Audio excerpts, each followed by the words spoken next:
चलेगा। स्वागत है आप सभी का साइंस और टेक के सॉफ्टवेयर प्लेटफॉर्म के ऊपर।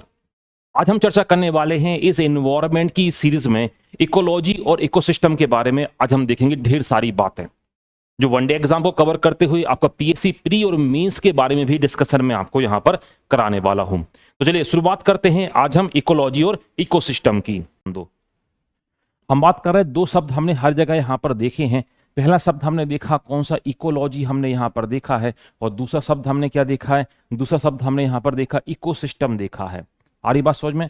तो एक कहलाता है पारिस्थितिकी कहलाता है और एक कहलाता पारिस्थितिक तंत्र कहलाता है। पहले इन शब्दों में हम अंतर समझ लें, तब तो हम बात करेंगे कि हम इकोलॉजी की बात कर रहे हैं कि हम सिस्टम की बात कर रहे हैं। ध्यान से देखना, बहुत बेसिक मैं आपको अंतर बता रहा हूं।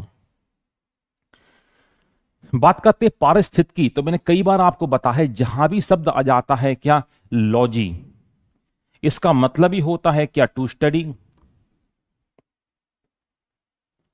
इसका मतलब ही होता है क्या, अध्ययन करना। तो जहां भी शब्द आपको मिल जाता है क्या, लॉजी शब्द मिल जाता है, उसका मतलब ही होता है क्या, अध्ययन करना।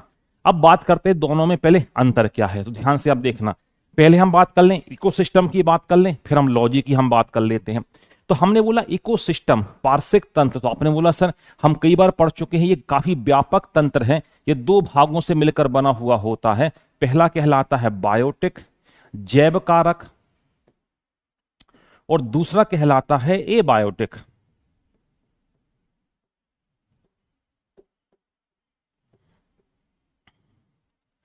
अजैव कारक। ध्यान से मेरी बात सुनना, तो हम बात कर रहे हैं पार्श्विक तंत्र की बात कर रहे हैं। तो पार्श्विक तंत्र जो होता है ये क्या है, ये जैव कारक और अजैव कारक, मतलब बायोटिक और एबायोटिक दोनों की सम्मिश्रण, या दोनों से मिलकर क्या है, ये बना हुआ है। कौन सा, पारिस्थितिक तंत्र बना हुआ है। अब इसमें होता क्या है, एबायोटिक। अब एबायोटिक में क्या है, मैंने कई बार आपको बताया है, ये था लाइट।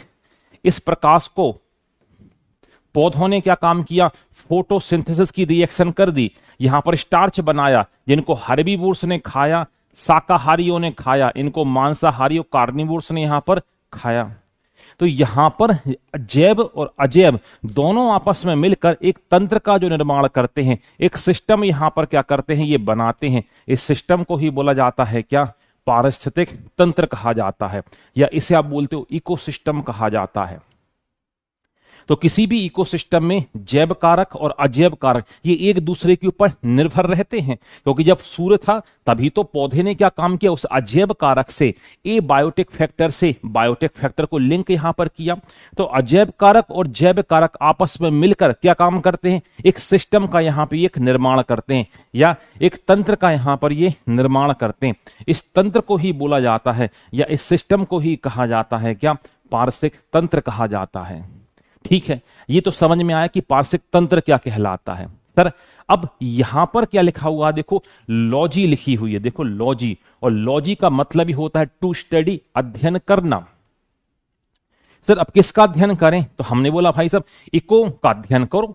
हमने बोला इको ये किस किस से मिलकर बना है, तो आपने फिर वही बोला कि सर इसमें बायोटिक और एबायोटिक दोनों आ रहे हैं। सर मतलब क्या हुआ, इसमें जैविक संसाधन या जैविक कारक और अजैविक कारक दोनों यहां पर सम्मिलित हैं। तो मैंने बोला कि मान लो कोई जीव किसी पार्श्विक तंत्र में है, तो मैंने बोला कि ये पार्श्विक तंत्र को क्या करेगा, प्रभावित करेगा, और उससे भी क्या होगा, प्रभावित होगा, नहीं होगा। फॉर एग्जाम्पल हमने बोला कि बहुत ठंड है, तो आपने बोला सर बहुत यदि ठंड होगी तो जीवों की सर प्रजातियां बदल जाएंगी। सर कैसे बदल जाएंगी, हमने बोला ध्रुवों पर बहुत ठंड होती है, माइनस में तापमान होता है।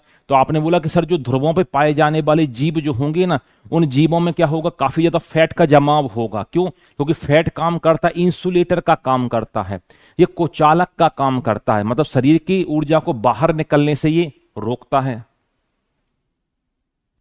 अरे बात समझ में? तो मैंने बोला भाई साहब तापमान के कम होने से हुआ क्या, यहां जीवों में क्या होने लगे, परिवर्तन यहां पर होने लगे।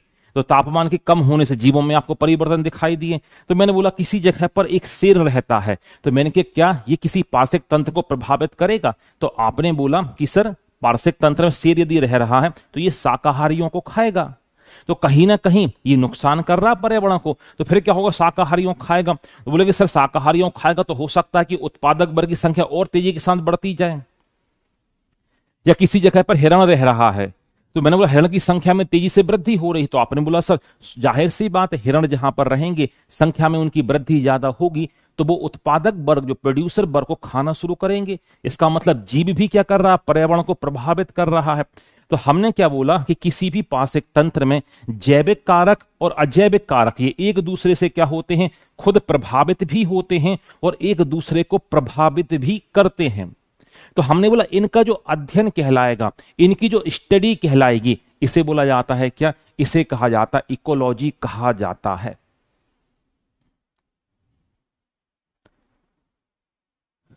आ रही बात समझ में, दोनों में क्या अंतर क्या है, बहुत बेसिक सा अंतर है दोनों में। तो हमने बोला पारिस्थितिक तंत्र क्या कहलाता है, जो जीव यहां पे जो सिस्टम बना रहे हैं अजैविक घटक और जैविक घटक आपस में मिलकर जो तंत्र का निर्माण करते हैं, इसे बोला हमने पारिस्थितिक तंत्र बोला। और हमने क्या बोला, इकोलॉजी क्या बोला, इनका अध्ययन ये एक दूसरे को क्या कर रहे हैं, अफेक्टेड कर रहे हैं, एक दूसरे को प्रभावित यहां पर कर रहे हैं।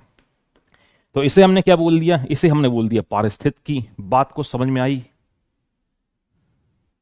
पहले मैंने दोनों शब्दों का आपको मीनिंग बता दिया कि इकोलॉजी क्या कहलाता है पहला शब्द, और दूसरा था इकोसिस्टम ये क्या कहलाता है। तो पहले ये तो पता चल जाए कि होता क्या है, उसके बाद तो पढ़ना तो फिर बड़ा ही आसान काम यहां पर हो जाता है। डेफिनेशन यहां पर लिखी हुई है, डेफिनेशन को आप देख सकते हो। प्री का देखो पॉइंट, प्री का पॉइंट आपका ये लिखा है। अच्छा कभी भी प्री वाले पॉइंट आपको मीन्स में ज्यादा तो नहीं लिखने, एक आध दो लिख सकते हो। तो इकोलॉजी देखो, पारिस्थितिकी शब्द को पहली बार 1865 में देखो ई रिटर के द्वारा यहां पर दिया गया था, जबकि इस शब्द का प्रयोग 66 में देखो अर्नेस्ट हीकल के द्वारा व्यापक तौर पे किया गया था। इन्होंने जो शब्द पहली बार यहां पर दिया था कुछ ज्यादा प्रचलन में नहीं था, मगर इसका उपयोग किसके द्वारा किया गया था, अर्नेस्ट हीकल के द्वारा यहां पर इसका उपयोग किया गया था। किस, इकोलॉजी शब्द का। तो प्री में ये दोनों क्वेश्चन यहां से बने हुए हैं।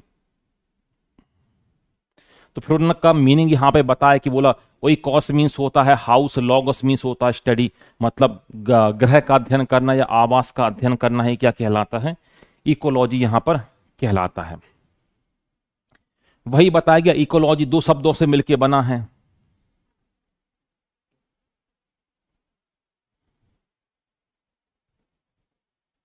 दिखाई दे रहा होगा आपको, कुछ बेसिक जानकारी है। तो अर्नेस्ट हीकल ने भी एक डेफिनेशन दी किसकी, इकोलॉजी की दी, देख लो आप। ये बेसिक सी परिभाषा यहां पर दी है, ठीक है।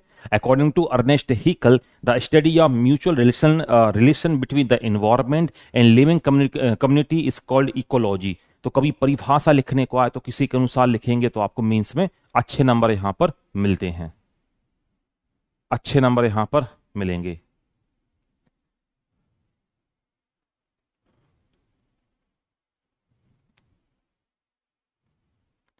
और लोगों ने भी यहां पे परिभाषा दी, टाइलर ने भी परिभाषा दी, इकोलॉजी की परिभाषा यहां पर दी। यूजीन ओडम साहब ने भी 63 में यहां पर परिभाषा दी कि इकोलॉजी क्या कहलाती है। तो कोई एक परिभाषा आपको जो ठीक लगे उसको आप मीन्स में लिख सकते हैं, उसे आप याद कर सकते हैं। अब यहां पे ध्यान दो, हम बात कर रहे हैं, सबसे पहले हमने क्या देखा, हमने इकोलॉजी के बारे में देखा, तो उसी की हम यहां पर चर्चा कर रहे हैं, ठीक है। तो हम बात कर रहे हैं किसकी, इकोलॉजी की।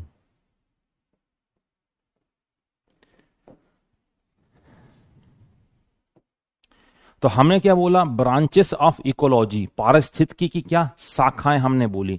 तो पहली शाखा देखो क्या लिखा है, ऑटो इकोलॉजी, दिखाई दे रहा होगा आपको, ये इसे बोला जाता है स्व पारिस्थितिकी कहा जाता है। दूसरी कहलाती है क्या, सिन इकोलॉजी, या हिंदी में से बोलते हैं समुदाय पारिस्थितिकी। अब दोनों में अंतर क्या है, पहले इसको अंतर को देख लें, फिर हम इसको यहां पर देख लेते हैं, ठीक है। देखो आप ध्यान से सुनना,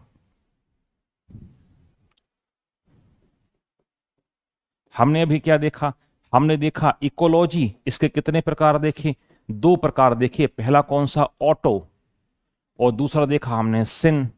ऑटो को हमने बोला स्व पारिस्थितिकी, इसको हमने बोला क्या, समुदाय पारिस्थितिकी।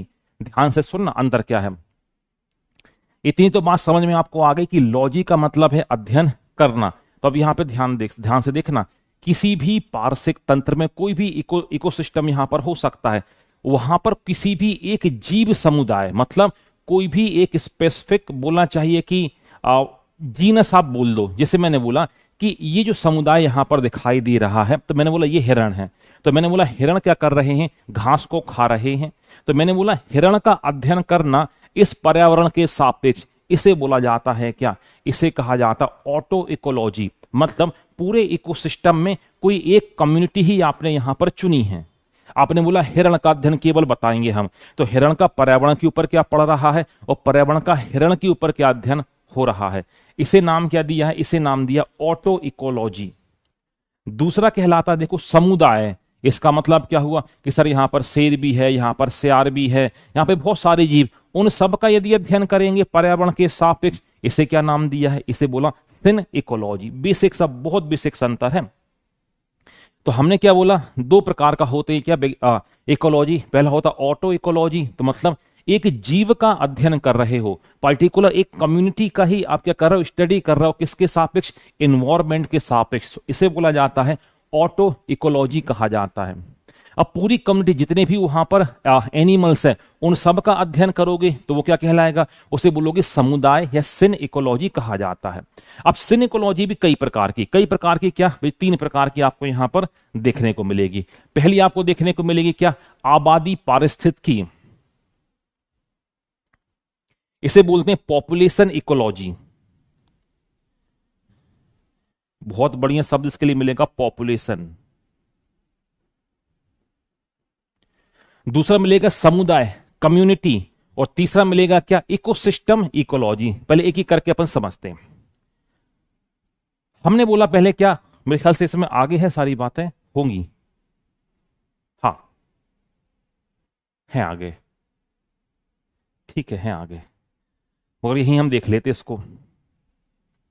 हमने बोला आबादी इकोलॉजी। हमने बोला आबादी इकोलॉजी का मतलब क्या, तो हमने बोला कि जितने भी जीव पाए जा रहे हैं उन सब का पर्यावरण के ऊपर, एनवायरमेंट के ऊपर, और पर्यावरण का इन जीवों के ऊपर क्या अध्ययन होता है, तो इसे हमने क्या नाम दिया, इसे हमने नाम दिया पॉपुलेशन इकोलॉजी, हमने यहां पर नाम दिया, या आबादी इकोलॉजी से कहा है। फिर हमने क्या बोला, हमने बोला क्या, समुदाय इकोलॉजी। देखो समुदाय मतलब कम्युनिटी, हमने बोला कम्युनिटी में हमने एग्जाम्पल लिया, हमने बोला कैट फैमिली। हमने क्या बोला, कैट फैमिली, बिल्ली परिवार। सो मैंने बोला बिल्ली परिवार में टाइगर भी आता है, लॉयन भी आता है, जैगुआर भी आता है, प्यूमा भी यहां पे आता है, लेपर्ड भी यहां पर आता है, सभी आते हैं उसमें बिल्ली परिवार में। तो मैंने बोला कैट फैमिली मतलब पूरी कम्युनिटी का अध्ययन कर रहे हैं हम यहां पर। यहां पर पूरी पॉपुलेशन, जितने भी जीव शाकाहारी मांसाहारी सब शामिल हैं, मगर यहां पर एक पर्टिकुलर कम्युनिटी यहां पर शामिल, समुदाय यहां पर शामिल है। जैसे मैंने बोला बिल्ली परिवार जो है उसका पर्यावरण के ऊपर अध्ययन करना है मुझे, तो मैंने बोला बिल्ली परिवार में क्या क्या आएगा, मैंने बोला इसमें जो बाघ भी आएगा, इसमें लायन भी इसमें आएगा, इसमें जैगुआर भी आएगा, इसमें स्नो लेपर्ड भी आएगा, इसमें लेपर्ड भी आएगा, टाइगर भी इसी में आएगा, प्यूमा भी इसी में आएगा, खुद बिल्ली भी इसी में आएगी। इनका अध्ययन करना इसे बोलते हैं समुदाय पारिस्थितिकी कहा जाता है। और तीसरा कहलाता है इकोसिस्टम इकोलॉजी।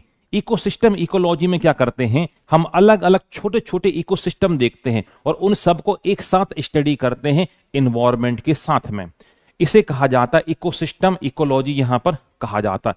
तो हर इकोसिस्टम में अंदर छोटे छोटे से इकोसिस्टम यहां पर होंगे। जैसे कोई जंगल है तो जंगल में तालाब होगा, तालाब में मछलियां होंगी, पानी में शैवाल होगी तो शैवाल मछलियां खाएंगी, उनको खाने वाली बड़ी मछलियां होंगी, हो सकता उनको खाने वाला मगर भी हो, तो एक इकोसिस्टम ये तैयार हो गया। ये तालाब था, अब नदी बह रही थी, नदी का एक अपना इकोसिस्टम था। अब यहां पर टेरेस्ट्रियल लेवल पर स्थलीय तंत्र में एक अपना अलग इकोसिस्टम था। इन सब का अध्ययन करना इसे कहा जाता है इकोसिस्टम इकोलॉजी कहा जाता है। तो है कुछ नहीं, इकोलॉजी के ही यहां पर आपको टाइप बताए गए हैं, प्रकार यहां पर बताए गए हैं।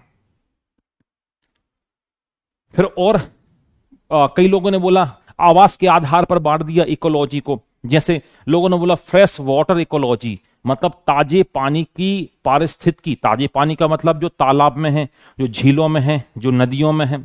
एक उसको बोलते हैं अपन फ्रेश वाटर, और जो समुद्र में है इसको हम बोलते हैं क्या, सलाइंड वाटर बोलते हैं, लवणीय जल से कहा जाता है। क्योंकि देखो मरीन वाटर आ गया, ये सर समुद्र में भी तो एक इकोसिस्टम है, उसका अध्ययन करेंगे तो क्या बोलेंगे, उसे बोलेंगे हम क्या, मरीन इकोलॉजी। तो हमने देखो ecology on the basis of habitat, हमने क्या काम किया, आवास के आधार पर, जहां जीव निवास कर रहे हैं उसके आधार पर हमने यहां पर क्या किया है, वर्गीकरण यहां पर किया है। तो हमने बोला यदि किसी घास स्थल पे अध्ययन करेंगे तो हमने बोला ग्रासलैंड इकोलॉजी, किसी जंगल में अध्ययन करेंगे तो फॉरेस्ट इकोलॉजी, मरुस्थल में डेजर्ट इकोलॉजी, फसल में देखो फसल, आपको पता है आपकी जो फसल जो आप लगाते हो ये एक प्रकार का कृत्रिम इकोसिस्टम है, पता है आपको।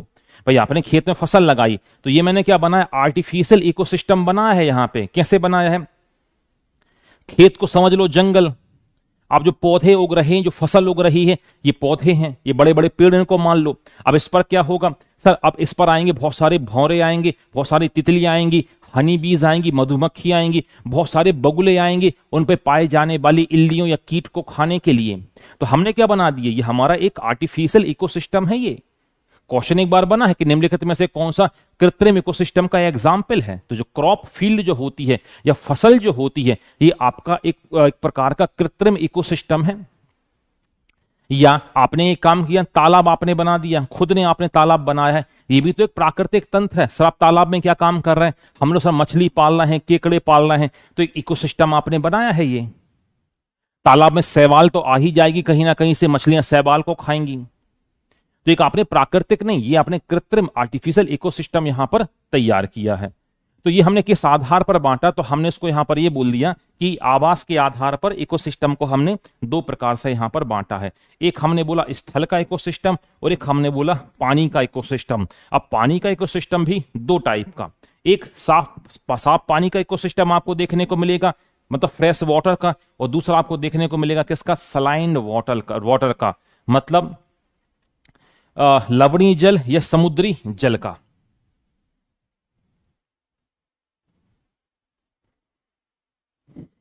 अब इकोलॉजिकल फैक्टर के बारे में यहां पर चर्चा हो रही है। देखो अब हम बात किसके ऊपर कर रहे हैं, इकोलॉजिकल फैक्टर। देखो पारिस्थितिकीय कारक, अभी ये क्या कहलाते हैं इसको समझना।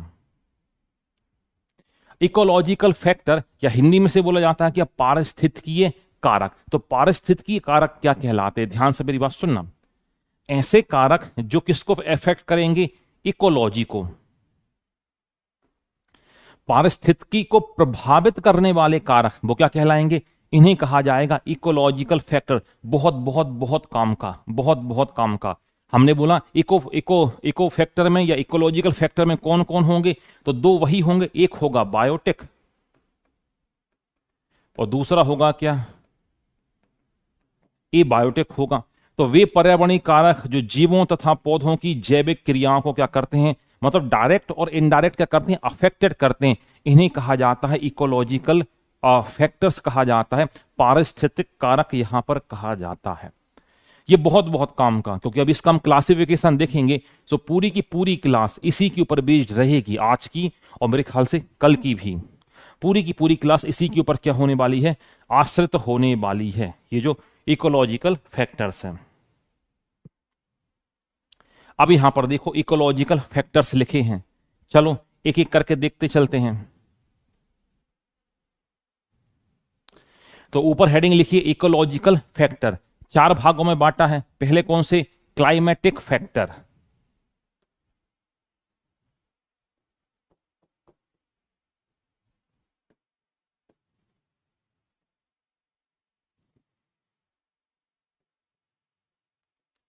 हिंदी बोला जलवायवी कारक, दूसरा में बोला क्या, स्थलीय कारक, टेरेस्ट्रियल।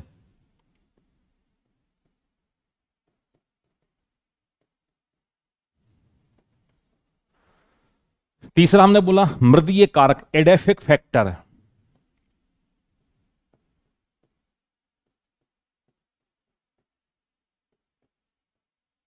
और अगला हमने बोला क्या, बायोटिक फैक्टर।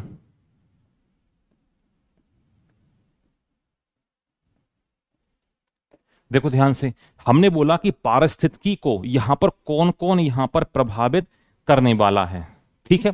तो हमने बोला पारिस्थितिक को तंत्र को कौन कौन चीजें यहां पर प्रभावित करेंगी, तो हमने बोला सबसे पहले प्रभावित करेगा क्लाइमेट, मतलब जलवायु, ये दोनों उसको प्रभावित यहां पर करने वाली है।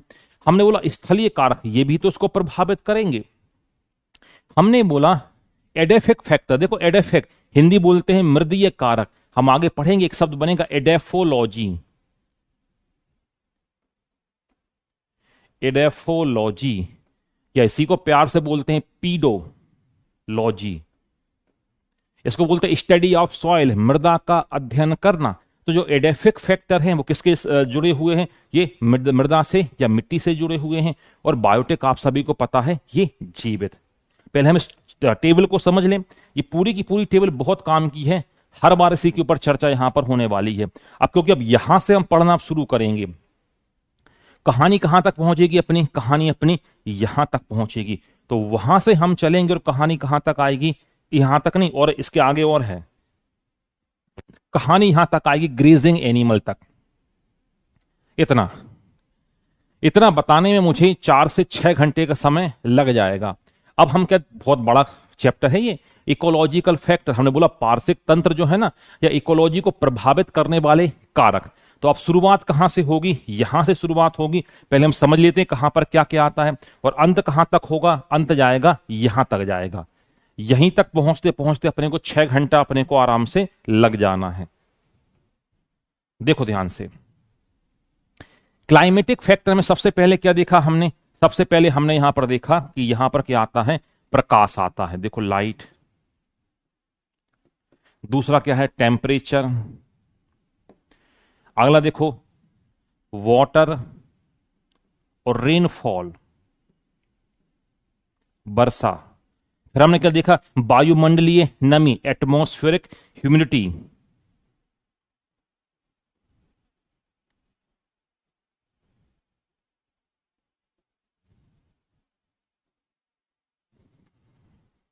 इसमें क्या आता है, 2 चीजें आता है, विंड वेलोसिटी, हवा की गति, और आता एटमॉस्फेरिक गैसेस। तो हमने क्या देखा, हमने बोला सबसे पहले कि जो जलवायवी कारक होते हैं, मतलब जल और वायु, इनसे मिलके क्या बना शब्द, इनसे मिलके शब्द बना है क्या, जलवायु।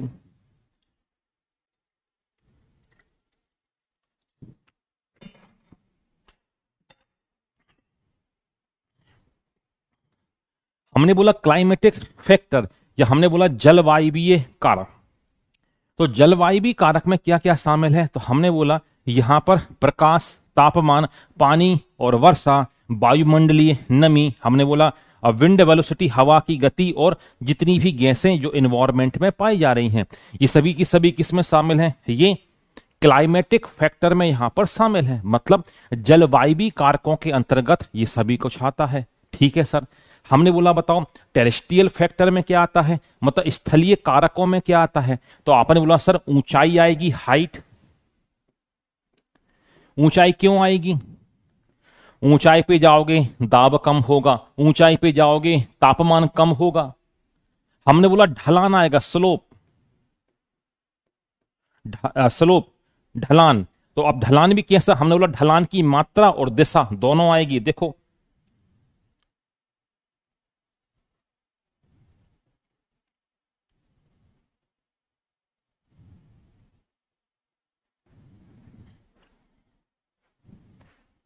Gradient, gradient of slope. सो हमने यहां पर बोला, हाँ सीमा, मैं जो आपको बता रहा हूं इसको आप पढ़ लीजिएगा, ये इतना सारा है, सारी बुक्स मैंने यहां पे कवर करके रखी हैं, हर किताब में छोटा थोड़ा थोड़ा सा मिलता है। मैं जहां से पढ़ा रहा हूं आपको, 4 किताबें मैंने देखी, जो जो काम काम की बातें थी उन सब को मैंने स्लाइड में यहां पर डाल दिया है, इसी को ही आप पढ़ लोगे, इसी के बाहर कुछ यहां पर नहीं जाने वाला है ना। बुक की नीड बिल्कुल भी नहीं है। ये जो आप देख रहे हो ना, ये देखो आप, ये एक किताब में नहीं मिलेगा आपको, ये मैंने खुद अपने हाथ से लिख के बनाया था। मेरे ख्याल से मैं कल आपको स्क्रीनशॉट दिखाऊंगा। तो मैंने क्या काम किया, ये सारी चीजों को, अभी आपको हर जगह कुछ चीजें तो मिल जाएंगी, कुछ हो सकता है सीधी सीधी भी मिल जाए, मगर कुछ ऐसी चीजें होंगी जो दूसरी किताब में मिली थी। तो जहां जहां मुझे जो जो किताब में अच्छी अच्छी बातें लगी हैं, तो वो सब मैं आपको यहां पर बता रहा हूं। ये एक किताब नहीं है, इसको आप पढ़ोगे तो 4 किताब का रिवीजन आपका यहां पर हो जाना है। ठीक है, हाँ जी। कुछ अभी मैं कल परसों जैसे ही खत्म होगा ना, इसमें जब हम उसमें आगे हम पढ़ेंगे तो एक दो किताबें आती हैं इंग्लिश मीडियम की ही होती, हिंदी मीडियम की नहीं आती हैं वो, उनको भी मैं हिंदी में कन्वर्ट करके वहां पे तैयार करा रहा हूं और खुद भी कर रहा हूं। जैसी होंगी वो भी मैं आपको बताऊंगा, है ना। कुछ ऐसी किताबें इसमें हायर लेवल की आपको इंग्लिश मीडियम में ही मिलेंगी, हिंदी मीडियम में आते ही नहीं है किताबें, क्या करें। तो उनको भी मैंने हिंदी में कन्वर्ट करके, अब ये आप मैं जो आपको लिख रहा हूं ना, ये आपको इंग्लिश में नहीं मिलेगा, कुछ हिंदी में अच्छा है, कुछ इंग्लिश में अच्छा। तो जो जिस किताब से अच्छा है, जो या जिस नोट से अच्छा है, तो वो मैं यहां पे आपको इंक्लूड कराते जाता हूं। बस आप ये पढ़ लीजिएगा, ये कम थोड़ी है। अभी देखो 12वीं स्लाइड चल रही है, कितनी स्लाइड है इसमें देखो आप, केवल इसी के ऊपर पूरा व्याख्यान चलेगा। 150 स्लाइड के ऊपर है, 167 165 स्लाइड है यहां से लेकर मैं यहां तक पहुंचने में, है ना। तो आप तो केवल इसको पढ़ लीजिएगा, इसके अलावा कुछ नहीं पढ़ना है। जितने भी मार्केट में जो आपके नोट्स मिल रहे हैं, उस नोट्स में काम का क्या है वो मैं इंक्लूड कर देता हूं। किसी किताब में कुछ अच्छा लिखा उसका मैं इंक्लूड कर देता हूं। तो आप तो इसको पढ़ लीजिएगा, इसी में कल्याण आपका हो जाना। ये बहुत बड़ा है, ये 165 पेज यहां चलेंगे। हाँ जी,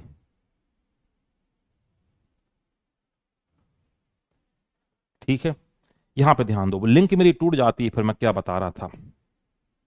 हाँ, तो हमने देखा पहले जलवायु कारक हमने देखे, फिर हम देखा स्थलीय कारकों की हमने यहां पर बात की। स्थलीय कारकों से मतलब क्या, जो जमीन के ऊपर। तो हमने बोला भाई साहब ऊंचाई में कोई फर्क पड़ेगा वनस्पति में, हमने कहा अब अभी हम देखेंगे ना कि ऊंचाई में क्या फर्क पड़ेगा, ढलान में क्या फर्क पड़ेगा, हम सारी बातें हम देखेंगे एक एक करके डिटेल में देखेंगे। मुझे लगता तो आज केवल प्रकाश ही हो पाएगा, काफी बड़ा है प्रकाश भी। देखो, फिर हमने बोला ढलान। अब ढलान कैसा, स्लोप हमने बोला कैसा, अब कितना स्लोप मतलब ये ढाल कितना, तो ढाल की प्रवणता कितनी है, बात समझ में आ रही है। और दूसरा आपने बोला ढाल की दिशा क्या है, ये भी तो निर्धारित करती है इकोसिस्टम को। आगे बताऊंगा कैसे निर्धारित करती है, ठीक है। अगला देखो, हमने अगला बोला कौन सा कारक, हमने बोला एडेफिक फैक्टर। हमने बोला क्या, मृदीय कारक, है ना। मृदीय कारक जो मिट्टी से जुड़े हुए हैं। अब मिट्टी में क्या क्या पाए जाएंगे जो पेड़ पौधों को या पार्श्विक तंत्र को प्रभावित करेंगे। तो पहला हमें देखने को मिलेगा मिनरल, खनिज पदार्थ, मिनरल सब्सटेंसेस।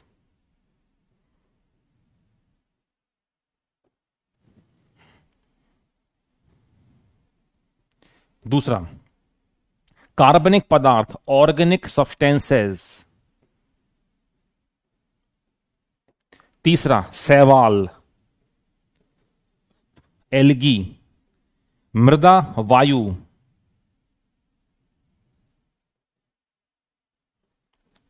Soil air.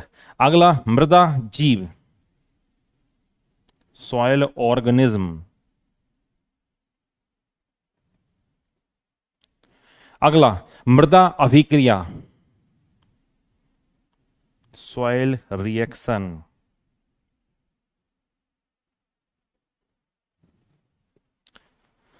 तो हमने बोला मिट्टी में ऐसा क्या क्या यहां पर होगा जो यहां पर पेड़ पौधों को प्रभावित यहां पर करेगा या इकोलॉजी को या पार्श्विक कारक को प्रभावित करेगा। तो हमने बोला भाई साहब मिट्टी में ढेर सारे खनिज होंगे, सोडियम पोटेशियम, इसमें ढेर सारे कार्बनिक पदार्थ होंगे, ऑर्गेनिक सब्सटेंसेस होंगे, विभिन्न प्रकार की शैवाल आपको दिखाई देगी।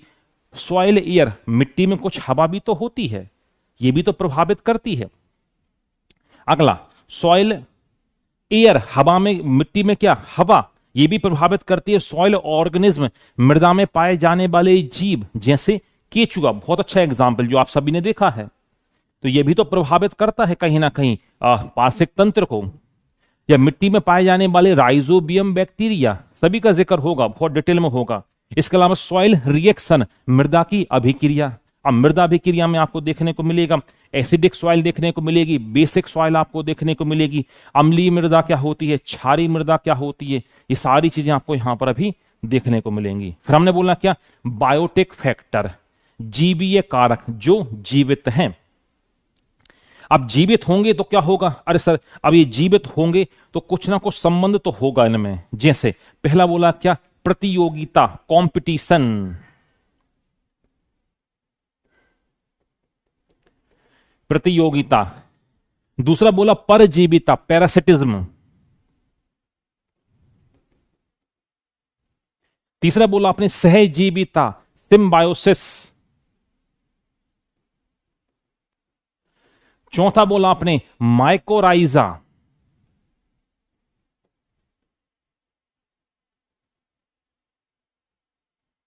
फिर आपने बोला मृतोपजीवी, सेप्रोफाइट, फिर आपने बोला अधिपादप, एपीफाइट, फिर आपने बोला कीटभक्षी पौधे, इंसेक्टिबोरस प्लांट,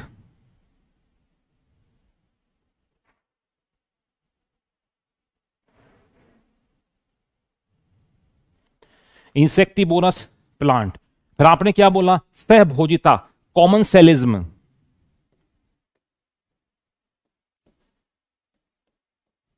फिर आपने बोला क्या प्रतिजीविता, एंटीबायोसिस, फिर आपने बोला क्या, हाँ ना, ये लिखा एंटीबायोसिस, इसको बोलते एलिलोपैथी, है ना, और चरने वाले जीव, तो वो उसमें पहले वाले में था, ठीक है। तो ये सभी क्या है, प्रतिजीविता को बोलेंगे इंग्लिश में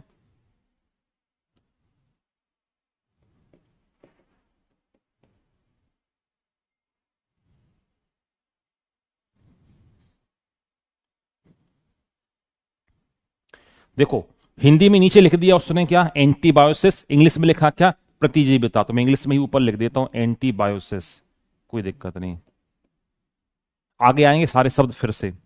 तो हमने क्या बोला, हमने बोला जो जीवित जीव हैं, जो कहां पाए जा रहे हैं, जो मृदा में पाए जा रहे हैं या जो मिट्टी में पाए जा रहे हैं, ये भी तो कुछ ना कुछ रिएक्शन करेंगे। आपने बोला ठीक है सर, हाँ ये बिल्कुल क्या करेंगे, रिएक्शन यहां पे करेंगे। मैंने बोला रिएक्शन कैसी करेंगे, सो आपने बोला सर या तो ये हो सकता एक दूसरे का सहयोग करेंगे या एक दूसरे का विरोध करेंगे। तो उस आधार पर ढेर सारी चीजें आपको देखने को मिलेंगी, जैसे competition, parasitism, symbiosis, mycorrhiza, saprophytic, epiphytic और इंसेक्टिबोरस प्लांट, ये सभी कुछ आपको यहां पर देखने को मिलने वाला है। तो ये क्या है, ये है इकोलॉजिकल फैक्टर्स हैं, ये पारिस्थितिक कारक है जो किसी भी इकोसिस्टम को क्या करते हैं, अफेक्ट करते हैं, प्रभावित करते हैं।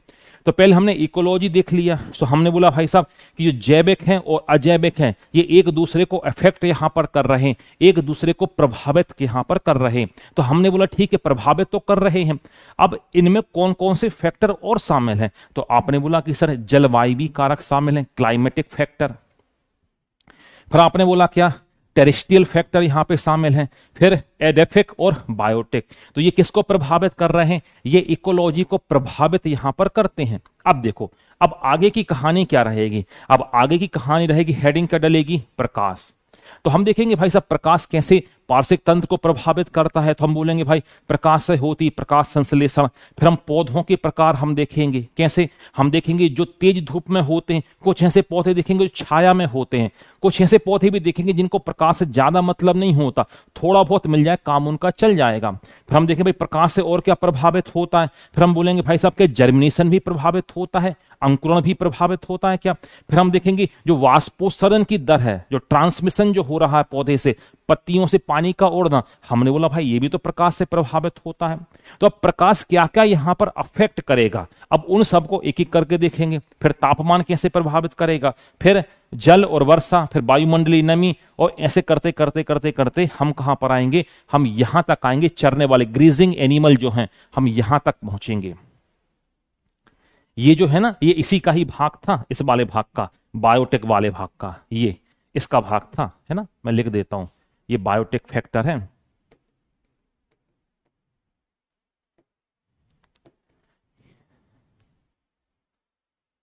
ठीक है, ये क्लासिफिकेशन समझ में आया, क्योंकि अब आने वाले 2 दिन इसी की ही चर्चा होने वाली है, आने वाले 2 दिन इसी की ही चर्चा यहां पर होने वाली है।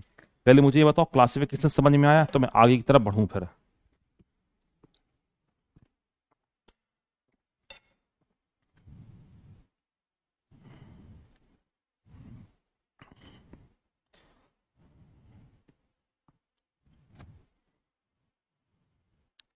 ओके, मुझे दीनदयाल का मैसेज मिला है, राधा दुबे का मैसेज मिला है। ओके, सीमा दीपिका, शिवानी अंजू, ओके, अंशुल कोमल आरती लक्ष्मी कशिश भूमि भावी सुरेश। चलो, अब ये यहां पर क्लियर हो गया। अब अपनी हेडिंग क्या डलेगी? अब अपनी हेडिंग डलेगी क्या? प्रकाश। तो देखो, ये रही अपनी हेडिंग प्रकाश, ये रही क्या? हेडिंग रही अपनी क्या? प्रकाश। चलो, बहुत बढ़िया, है ना? ये रही हेडिंग क्या? प्रकाश।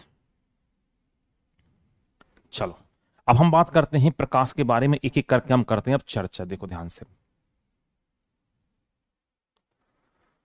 हमने बोला क्या? प्रकाश जो होता है कैसे यहां पर प्रभावित करता है। तो सबसे पहली बात, कुछ हमने यहां पे डेटा लिखे हुए हैं, डेटा आप देखिएगा पहले।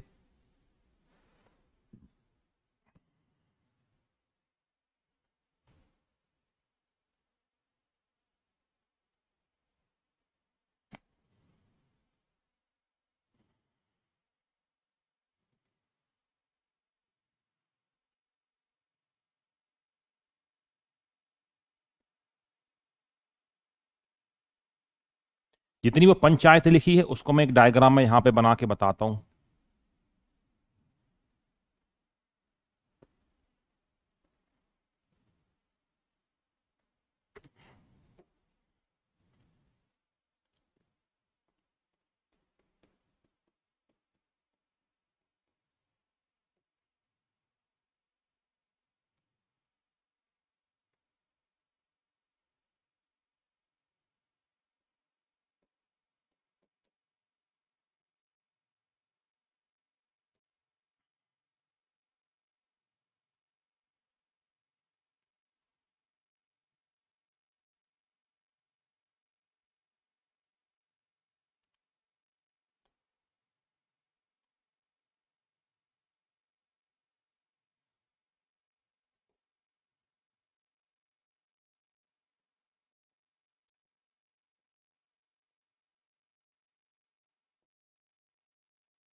ये लिखा है पूरी स्लाइड में। यदि आप गौर से आप देखेंगे तो आप देखेंगे ये जो पूरी पंचायत लिखी है ना, ये क्या लिखा हुआ है? ये है ना, ये क्या लिखा हुआ है? तो ये लिखा हुआ है उस पूरी पंचायत में। अब इस डायग्राम को गौर से आप देखना है, सारी बातें इसमें आपको देखकर समझ में जाएंगी। देखो, मैंने बोला सूरज से क्या आ रहा है? सूरज से लाइट आ रहा है, सूरज से प्रकाश आ रहा है, ठीक है। तो सूर्य से जो प्रकाश आया वो कहां? लीफ के ऊपर आकर गिरा, वो पत्ती के ऊपर गिरा। तो मैंने बोला सूर्य से प्रकाश तो 100 निकल रहा था, मगर 83 पत्ती ने क्या किया? इसको अवशोषित किया। सर बाकी का कहां गया? भाई साहब बाकी जो प्रकाश आ रहा था कैसा आया? धूल के कण भी हैं, बहुत सारी गैसें भी हैं, नमी भी हैं, उनने प्रकाश का उपयोग किया। तो सूर्य से जो प्रकाश आता है उस प्रकाश का 83% कौन अवशोषित कर लेती है? ये पत्ती ने सोख लिया, पत्ती ने अवशोषित यहां पर कर लिया। सर और क्या हुआ? प्रकाश, बाकी का प्रकाश यहां पे कहां चला गया? तो देखो बाकी का प्रकाश यहां पे देखो, सूर्य से जो प्रकाश आया तो 83% तो पत्ती ने सोख लिया, बचा कितना? 17 बचा यहां पर। अभी 17 की कहानी क्या है, ध्यान से सुनना। तो 83% जो उसने पत्ती ने सोख लिया, अब जो शेष यहां पे बच रहा कितना? 7 यहां पर और 10 वहां पे, 17। ये 17 गया कहां? तो 17 में से 12% क्या हुआ? पत्ती ने परावर्तित कर दिया, रिफ्लेक्ट कर दिया। तो 12 प्रकाश आया, 83% पत्ती ने सोख लिया है, 12% वो क्या कर दिया है? उसी माध्यम में बाहर भेज दिया, देखो रिफ्लेक्टेड। सर 5% बच रहा, वो कहां गया? तो 5% है ना, वो पत्ती को पार करके वो नीचे से निकल गया, कुछ खास उपयोग नहीं हुआ उसका। इसको हम बोलते ट्रांसमिटेड, पारगम्य। तो ऊपर से प्रकाश आया, सो 5% यहां से वापस हो गया। तो देखो 12 और ये 5 कितने हो गए? 17। तो 17 में जोड़ो, 7 जोड़ोगे तो हो गए 90, 10 जोड़ोगे तो कितना हो जाएगा? 100।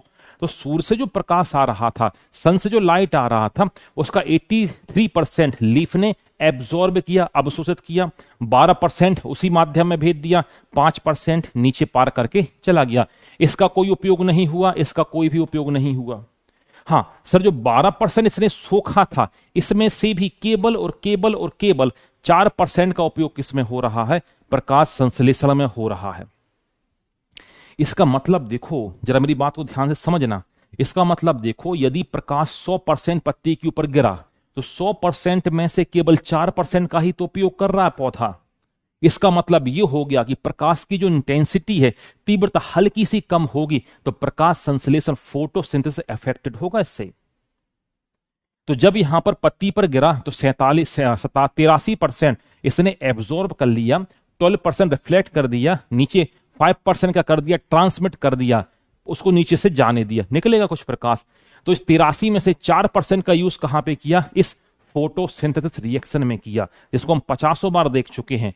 तो C6 ये रिएक्शन जो आपको दिखाई दे रही है, देखो, तो उसमें हम सनलाइट लिखते हैं। तो सूर्य से आने वाला जो प्रकाश है, या पत्ती जो प्रकाश सोख रही है, एब्जॉर्ब कर रही है, उसका केवल 4% का ही क्या हो रहा है? उपयोग हो रहा है।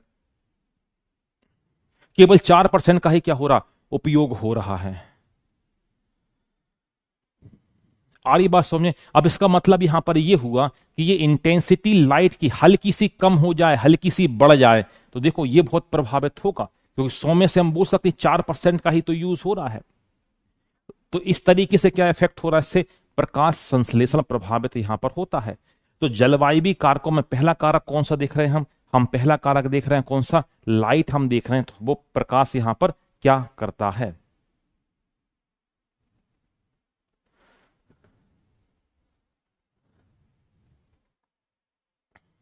चलो सर, प्रकाश हमने देख लिया, अब और क्या होता है? अब हमने बोला देखो, अब ये प्रकाश भी निर्भर करता है।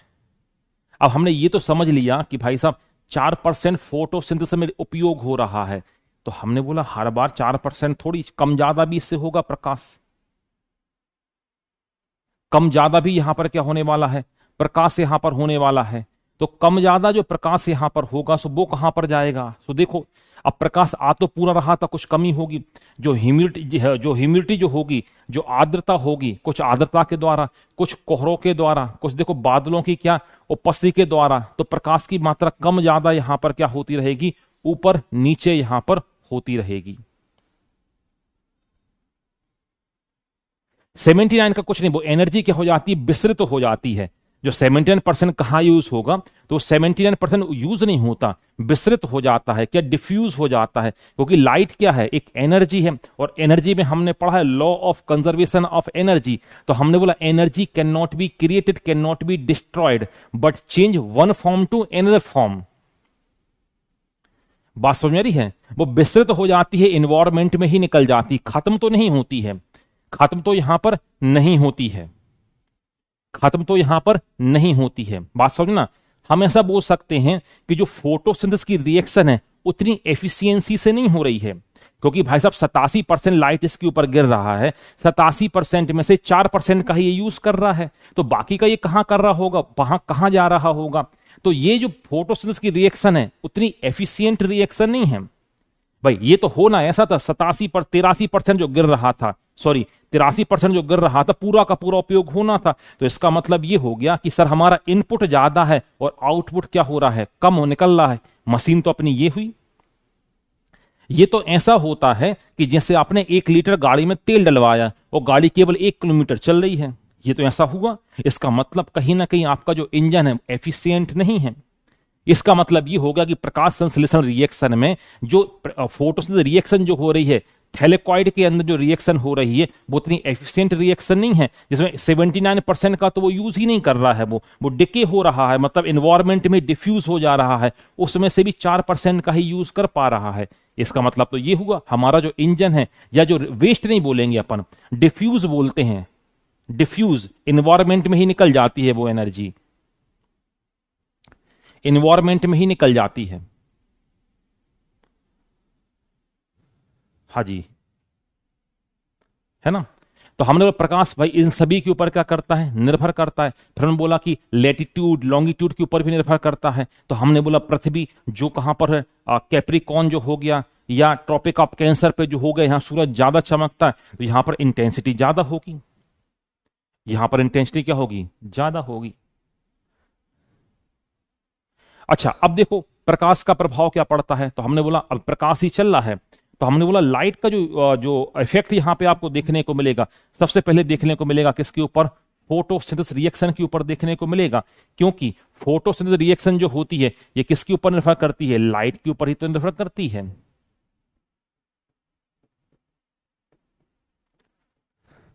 ये प्रकाश के ऊपर ही तो क्या करती है, निर्भर यहां पर करती है। हाँ, हीट में कन्वर्ट, उसको मैंने बोल दिया डिफ्यूज बोल दिया, शब्द बोल दिया, विस्तृत बोल दिया। मैंने ये नहीं बोला कि 79% खत्म हो जाता है। तो फिर लोग ये बोलते कि सर प्रकाश है वो तो ऊर्जा है, तो आपने बोला खत्म हो रही है, ऊर्जा खत्म थोड़ी होती है। इसलिए मैंने शब्द का उपयोग किया डिफ्यूज किया। भाई पौधे का तापमान बढ़ जाएगा, उसकी वाष्पोत्सर्जन दर यहां पर बढ़ जाएगी, ऐसा हम बोल सकते हैं डिफ्यूजन। दूसरी मेटाबॉलिक एक्टिविटी में डिफ्यूज एनर्जी हो जाएगी। मगर फोटोसिंथेसिस में तो केवल क्रीम 4% एनर्जी ही यहां पर उपयोग हो रही है। देखो तो हमने क्या बोला कि भाई यहां पे क्या प्रकाश संश्लेषण सीधा, फोटोसिंथेसिस रिएक्शन सीधी अफेक्टेड होती है किससे, लाइट से अफेक्टेड यहां पर होती है। अब हमें सभी को जानकारी है। इसमें देखो ये दो तीन क्वेश्चन बहुत कई बार एग्जाम में फ्रिक्वेंटली पूछे गए हैं। यहां पर पूछा जाता है कि किस रंग में जो फोटोसिंथेसिस रिएक्शन काफी तेज होती है, तो लाल और जो नीला रंग जो होता इसमें काफी तेज एनर्जी, काफी ज्यादा होता है क्या, प्रकाश संश्लेषण। सर इनमें ही क्यों होता है, हमने तो कई बार याद भी कर लिया है, हमने तो कई बार याद ही कर लिया है कि नीला और लाल जो होता है उसमें फोटोसिंथेसिस रिएक्शन क्या होती है, ज्यादा होती है। इनमें ही क्यों होती है, कोई रीजन है क्या स्पेसिफिक इसमें होने का? इसमें होने का स्पेसिफिक रीजन है, वो आपको समझ में आएगा कहां से, फिजिक्स से आपको समझ में आएगा। देखना ध्यान से, यदि आपने प्लांक थ्योरी आपने पढ़ी हो तो प्लांक ने क्या बताया था, उसने बताया था E बराबर एच म्यू बताया था। ये किसका इक्वेशन है, ये प्लांक महोदय का, ये प्लांक इक्वेशन है, ये प्लांक का सिद्धांत यहां पर है। ये क्या, प्लांक का सिद्धांत यहां पर है। तो लाल और नीले में प्रकाश संश्लेषण की अभिक्रिया तेज हो रही है, तो उसको मैं क्या कर रहा हूं, एक्सप्लेन यहां पर कर रहा हूं कि लाल और नीले में ही क्यों हो रही है। तो उसके लिए थोड़ा बहुत फिजिक्स का आइडिया आपको होना चाहिए। तो प्लांक ने क्या बोला था, E बराबर एच म्यू। अब हमें पता है म्यू बराबर होता है क्या, C अपॉन लैम्डा। C क्या है, C होता 3 × 10⁸ मीटर पर सेकेंड, और लैम्डा होता है वेवलेंथ, तरंगदैर्घ्य होता है, और ये होता है प्रकाश का वेग होता है। अब हमने यहां पर बोला कि क्या मैं E की जगह ऐसा रख सकता हूं, E बराबर एच सी अपॉन लैम्डा, ऐसा लिख सकता हूं? मैंने बोला बिल्कुल लिख सकते हैं। मैंने बोला H क्या है, तो आपने बोला प्लैंक कांस्टेंट, प्लांक नियतांक है। ये क्या है, आपने बोला वेलोसिटी ऑफ लाइट या स्पीड ऑफ लाइट, प्रकाश का वेग। मैंने बोला क्या दोनों कांस्टेंट हो सकते हैं, आप लोग हां से दोनों कांस्टेंट कर सकते हैं। तो मैंने बोला कि इसको मैं ऐसा लिख दूं क्या, E इनवर्सली 1 अपॉन लैम्डा। क्या मैं ऐसा लिख दूं? आपने बोला ठीक है सर, ऐसा बिल्कुल यहां पे लिख दीजिएगा। बात समझ में आ रही है? क्या आप ऐसा लिख सकते हैं? तो आपने बोला हाँ सर, ऐसा बिल्कुल हम लिख सकते हैं। इसका मतलब जिसका वेवलेंथ ज्यादा होगा, जिसकी तरंग दैर्घ्य ज्यादा होगी, उसकी ऊर्जा क्या होगी? उसकी ऊर्जा कम होगी। जिसका तरंग दैर्घ्य ज्यादा, उसकी ऊर्जा कम। जिसका तरंग दैर्घ्य कम, उसकी ऊर्जा ज्यादा। ये इनवर्सली रिलेशनशिप है, ये व्युत्क्रमानुपाती संबंध है। हमने क्या सीखा? हमने एक लाइन सीखी कि सर ब्लू में और रेड में ये क्या होता है। हमने बोला नीले में और लाल में क्या होता है, प्रकाश संश्लेषण की दर क्या होती है, काफी ज्यादा आपको देखने को मिलेगी।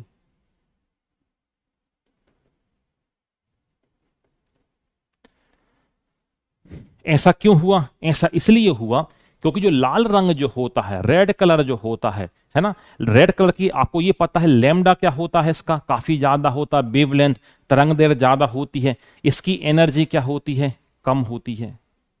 तो जो 7 रंग जो आपको यहां पर दिखाई दे रहे हैं, कौन से? ये रहे विबग्योर, मतलब बैगनी, इंडिगो, नीला, हरा, पीला, नारंगी और लाल। तो सबसे कम ऊर्जा किसकी होती है? इसकी होती है। और सबसे ज्यादा ऊर्जा किसकी होती है? वो होती है किसकी? बैगनी की होती है। क्या होती है? बैगनी की ऊर्जा ज्यादा और इसकी ऊर्जा कम होती है। तो जिसकी ऊर्जा सबसे कम होती है, एनर्जी की कम क्यों होती? क्योंकि हमने क्वेश्चन से सीखा है जिसका लैम्डा ज्यादा, तो लाल का लैम्डा ज्यादा, सो एनर्जी क्या होगी? कम होगी। अब पौधे भी फिर 2 प्रकार के होते हैं, कौन कौन से? एक होते हैं हेलियोफाइट और एक होते हैं सियोफाइट। हेलियोफाइट ऐसे पौधे जो तेज प्रकाश में उगते हैं, इनको हाई इंटेंसिटी का लाइट चाहिए। एक होते हैं सियोफाइट जो छाया में उगते हैं। कभी किसी ने हल्दी की खेती देखी? किसी ने हल्दी जब उगती है, हल्दी कभी भी खुले खेत में नहीं उगाई जाती। यदि आपने कभी हल्दी की खेती देखी हो, हल्दी सियोफाइट कैटेगरी में आती है। इसको किसी पेड़ की छाया के नीचे उगाया जाता है, क्योंकि इसको ज्यादा तापमान नहीं चाहिए, इसको कम तापमान ही चाहिए, मतलब तेज प्रकाश नहीं, कम प्रकाश में ही अपना काम कर लेंगे। इनको कहलाते सियोफाइट कहलाते हैं। तो पौधे 2 प्रकार के हो गए, एक होगा कौन से? जो तेज लाइट में होंगे, और एक होंगे डिम लाइट में ही हो जाएंगे। एक और कैटेगरी होगी डे न्यूट्रल प्लांट, आगे देखने को मिलेंगे, जिनके ऊपर प्रकाश का कोई प्रभाव ही नहीं पड़ेगा, कम हो चाहे ज्यादा हो, वो तो हो जाएंगे। तो कहने का मतलब यहां पर ये होगा, ये हमने निकाला कहां से है कि भाई साहब लाल और नीले में ज्यादा है? ये हमने एक्सपेरिमेंट करके निकाला, अलग अलग पौधों पे करके निकाला है। तो हमने बोला ऐसे पौधे जिन्हें प्रकाश की मात्रा ज्यादा चाहिए, ऐसे पौधे जिन्हें प्रकाश की मात्रा कम चाहिए। तो लाल और नीले में आपको देखने को मिलेगा सबसे ज्यादा रिएक्शन, क्योंकि पौधे भी 2 प्रकार के होते हैं, हेलियो और सीओ। इसके बाद ही आने वाला है हेलियो क्या होता है और सीओ क्या होता है।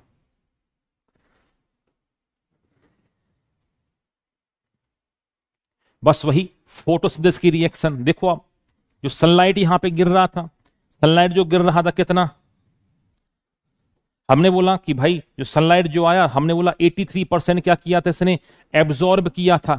और इसमें से भी 4% का यूज किया था कहां पर? फोटोसिंथेसिस में यूज किया था।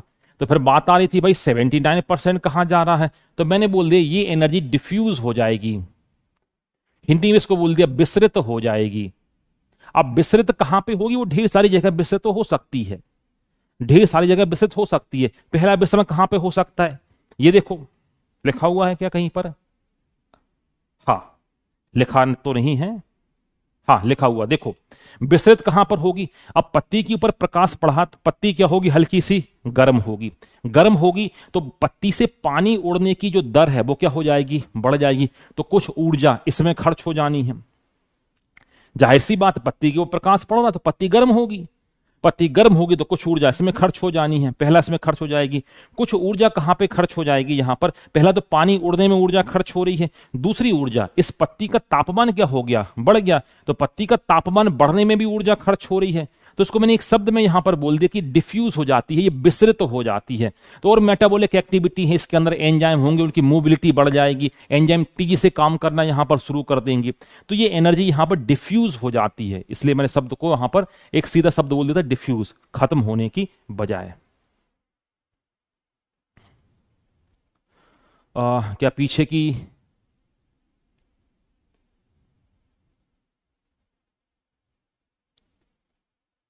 बाइक में पीछे की तरफ रेड लाइट करने का रीजन भी तो यही था। अरे ये फिजिक्स का है ना क्वेश्चन, देखो। अब आपने देखा होगा सिग्नल जो होते हैं, आपने बोला क्या सिग्नल जो होते हैं लाल क्यों होते हैं भाई? मैंने बोला लाल इसलिए होते हैं, एक आपने और पढ़ा उसमें, एक नियम और काम करता है, रेलिस लॉ पढ़ा है आपने, रेलिक नियम, रेले का नियम पढ़ा है आपने किसी ने?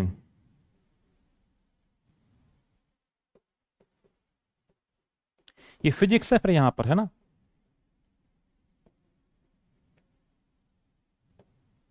ये है रेले का नियम। हम सिग्नल में लाल लाइट का यूज करते हैं, गाड़ियों के पीछे हम लाल लाइट का यूज करते हैं। हम क्यों यूज करते हैं, उसका रीजन क्या है? देखो, लाल लाइट का आप यूज करोगे तो होगा क्या, तो लाल लाइट में क्या उसका लैम्डा क्या होता है, लाल लाइट का ज्यादा, एनर्जी क्या होती है कम। तो एनर्जी यदि कम है तो ये बहुत दूर से आता हुआ आपको स्पष्ट दिखाई दे जाएगा। इसमें विकिरण, इसमें स्कैटरिंग इफेक्ट बहुत कम होता है। स्कैटरिंग इफेक्ट मतलब फैलाव या बिखराव जो होता है, उसको हम समझ सकते हैं, रैले के नियम से समझ सकते हैं। रैले ने क्या बोला था, जो स्कैटरिंग का अमाउंट होता है, जो प्रकीर्णन की मात्रा, प्रकीर्णन का मतलब होता फैल जाना, बिखराव हो जाना, तो उसने ये बोला कि जो बिखराव की मात्रा है प्रकाश के या उसके फैलने की जो मात्रा है वो लैम्डा के चतुर्थ घात के व्युत्क्रमानुपाती होती है, इनवर्सली होता है। मतलब जिसका लैम्डा जितना ज्यादा उसका प्रकीर्णन या फैलाव उतना कम, तो काफी दूर से आपको ये लाल लाइट दिखाई दे जाएगा। तो इसीलिए वाहनों के पीछे अपन लाल लाइट लगाते हैं या सिग्नल में हम लाल लाइट का यूज करते हैं। ये उसका रीजन है दरअसल, ये फिजिक्स है दरअसल, है ना।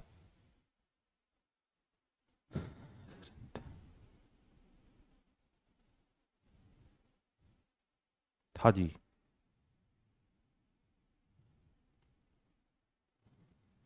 ठीक है, चलो।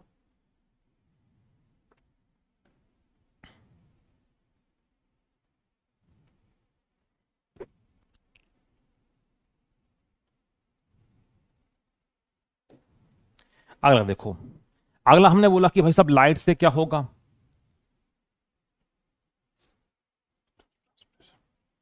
हमने बोला जो वाष्पोत्सर्जन जो होता है, ये क्या कहलाता है, ये कहलाता है कि जो कोई भी लीफ जो है, ये पत्ती जो है, अब पत्ती से क्या हो रहा भाई साहब, इसके ऊपर लाइट गिरेगा तो इससे क्या होगा, लगातार लगातार पानी उड़ेगा, 100% सी बात है, उड़ेगा। इसको बोलोगे वाष्पोत्सर्जन यहां पर बोलोगे। तो अब इसके अलावा जो स्टोमेटा की जो ओपनिंग है, खुलना और बंद होना है, वो भी प्रकाश के ऊपर ही तो निर्भर करेगा, क्योंकि प्रकाश रहेगा तो प्रकाश संश्लेषण होगा, फोटोसिंथेसिस होगी, तो ऑक्सीजन गैस क्या होगी यहां पर बनेगी। तो प्रकाश का सीधा प्रभाव पड़ेगा किसके ऊपर, वाष्पोत्सर्जन के ऊपर, क्योंकि ज्यादा प्रकाश रहेगा तो पानी की उड़ने की दर यहां पे क्या हो जाती है, बढ़ जाती है। तो वही लिखा है, तेज प्रकाश में तेज, कम प्रकाश में कम हो जाती है। अभी केवल वही चल रहा, प्रकाश का ही चल रहा कि प्रकाश कौन कौन सी मेटाबॉलिक एक्टिविटी को अफेक्ट करेगा, किसमें, प्लांट में। हाँ जी।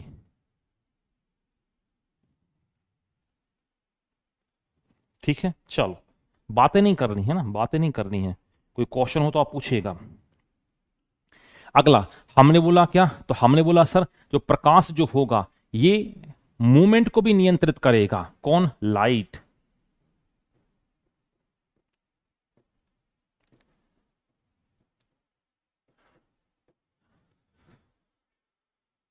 प्रकाश जो होगा ये क्या काम करता है, ये गति को भी नियंत्रित करता है। ये कैसा करता है, लाइट को ये गति, सर पौधे में भी गति होती है, जी हाँ, पौधे में भी गति होती है। कैसी गति होती है, देखो मैं आपको बताता हूं, लिखा है क्या, लिखा है। हम्म,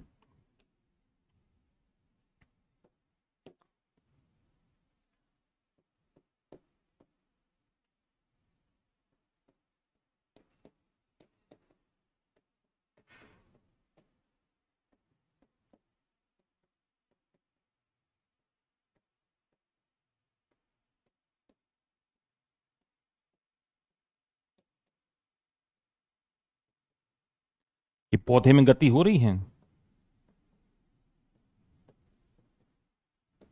देखो आपने बोला हाइड्रोट्रोपिज्म या फोटोट्रोपिज्म, एक काम करिएगा, मान लो ये आपकी वो है खिड़की है, आपने कभी देखा होगा मान लो आपका ये पहला फ्लोर है या सेकंड फ्लोर जो भी है, ये खिड़की है, तो यहां पर किसी आप गमले को आप रखिएगा, गमले में को आप रखिएगा बढ़िया, वहां पर उसको प्रकाश मिलता रहे हल्का फुल्का सा।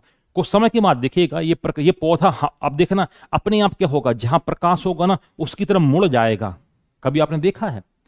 मतलब प्रकाश की जहां लाइट होगा वहां पौधा क्या हो जाता है, मुड़ जाता है। इसे ही बोला जाता है क्या, इसे ही कहा जाता है फोटोट्रॉपिज्म कहा जाता है, प्रकाशानुवर्तन यहां पर कहा जाता है।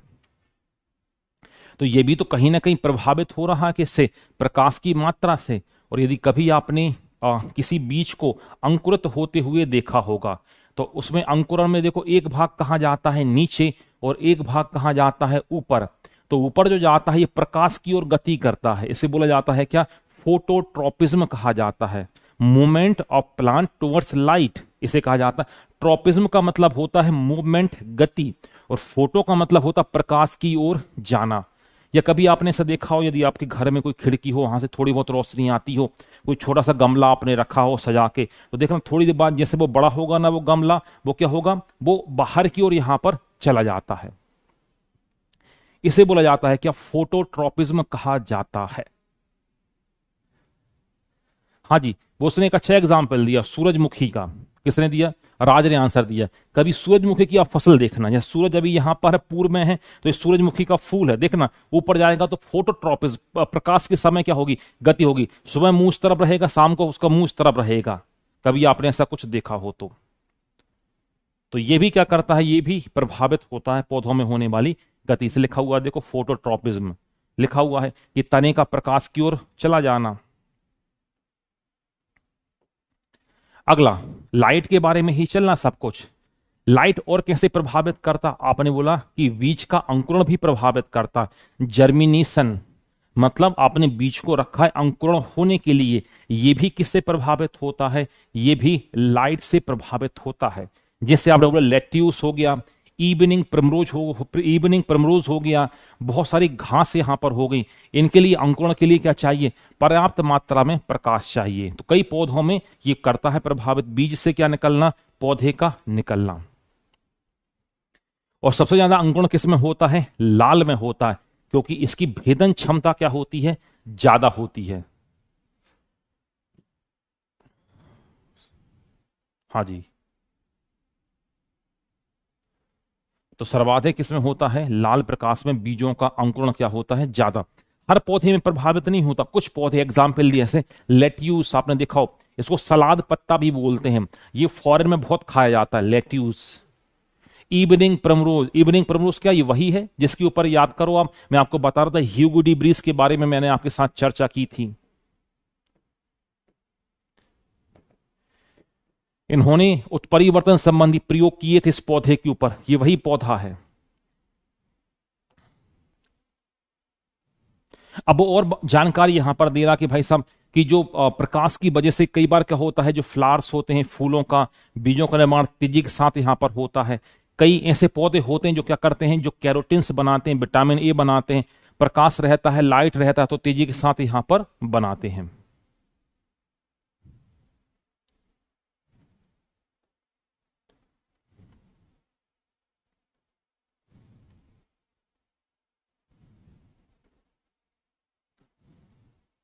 अगला देखो, अगला बात करते हैं, देखो आपको दिखाई दे रहा होगा फोटो पीरियोडिज्म, दिखाई दे रहा है। इसको हिंदी में बोला जाता है दीप्त कालिता कहा जाता है। देखो फोटो पीरियोडिज्म हिंदी में कहा जाता है क्या, दीप्त कालिता। दीप्त कालिता का मतलब क्या है, फोटो का मतलब प्रकाश, पीरियड का मतलब क्या, समय, दीप्त मतलब प्रकाश, काल मतलब समय।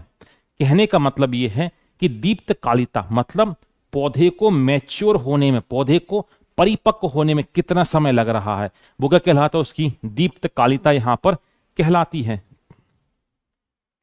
हाँ, तो देखो जैसे हमने एग्जाम्पल हमने दिया, हमने बोला क्या, आपने बोला सर सोयाबीन की फसल, तो आपने बोला सर सोयाबीन की फसल जब पकेगी, जब तापमान इतना हो जाएगा, तो उसको एक निश्चित समय चाहिए फसल को पकने के लिए और निश्चित तापमान भी यहां पर चाहिए। आपने बोला गेहूं की फसल या चने की फसल, तो आपने बोला सर तापमान इतना यदि होता तो ही चने की फसल या गेहूं की फसल पकेगी, अदरवाइज नहीं पकेगी। इसे बोला जाता है दीप्त कालिता, फोटो पीरियोडिज्म यहां पर इसे कहा जाता है।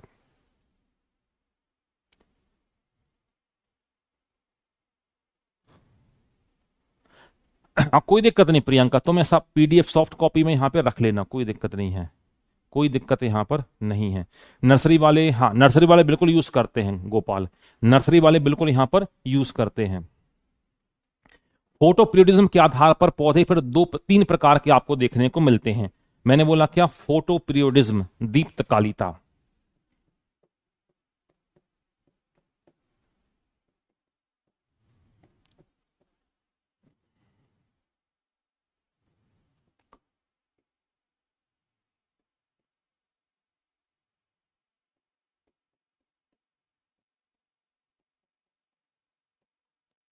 अब इस आधार पर पौधे कितने प्रकार के होते हैं, तीन प्रकार के। पहला होता है long day plant,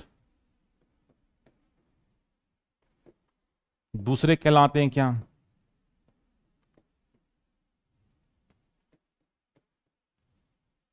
short day plant,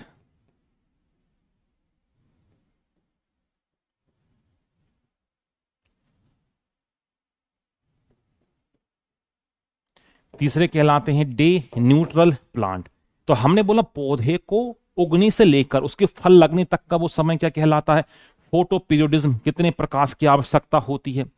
तो हमने यहां पर क्या बोला, यहां पे ध्यान दो है ना, हमने यहां पर क्या बोला कि पौधे अब कितने प्रकार के होंगे, तीन प्रकार के होंगे।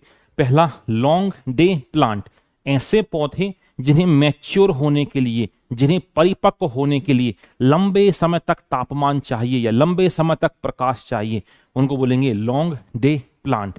जैसे आपने बोला जो रबी की फसलें हैं, इनको पकने के लिए अच्छा खासा तापमान चाहिए, 40-42 डिग्री, तब फसल पकेगी। अदरवाइज मान लो अप्रैल का समय है, अप्रैल मई का समय है, तो चने की उस कटाई का समय है, रबी की फसल की कटाई का समय, यदि उस समय पानी गिर जाता है ना, तो लोग किसान बोलते हैं कि भाई दाना अच्छा नहीं हुआ, क्योंकि जब फसल पकने का समय आ रहा था उस समय तापमान क्या हो गया, घट गया। बात समझ में आ रही है। इन्हें बोलेंगे लॉन्ग डे प्लांट, इनको उगने के लिए बिल्कुल बढ़िया बढ़िया तापमान यहां पर चाहिए, मतलब मैच्योर होने के लिए।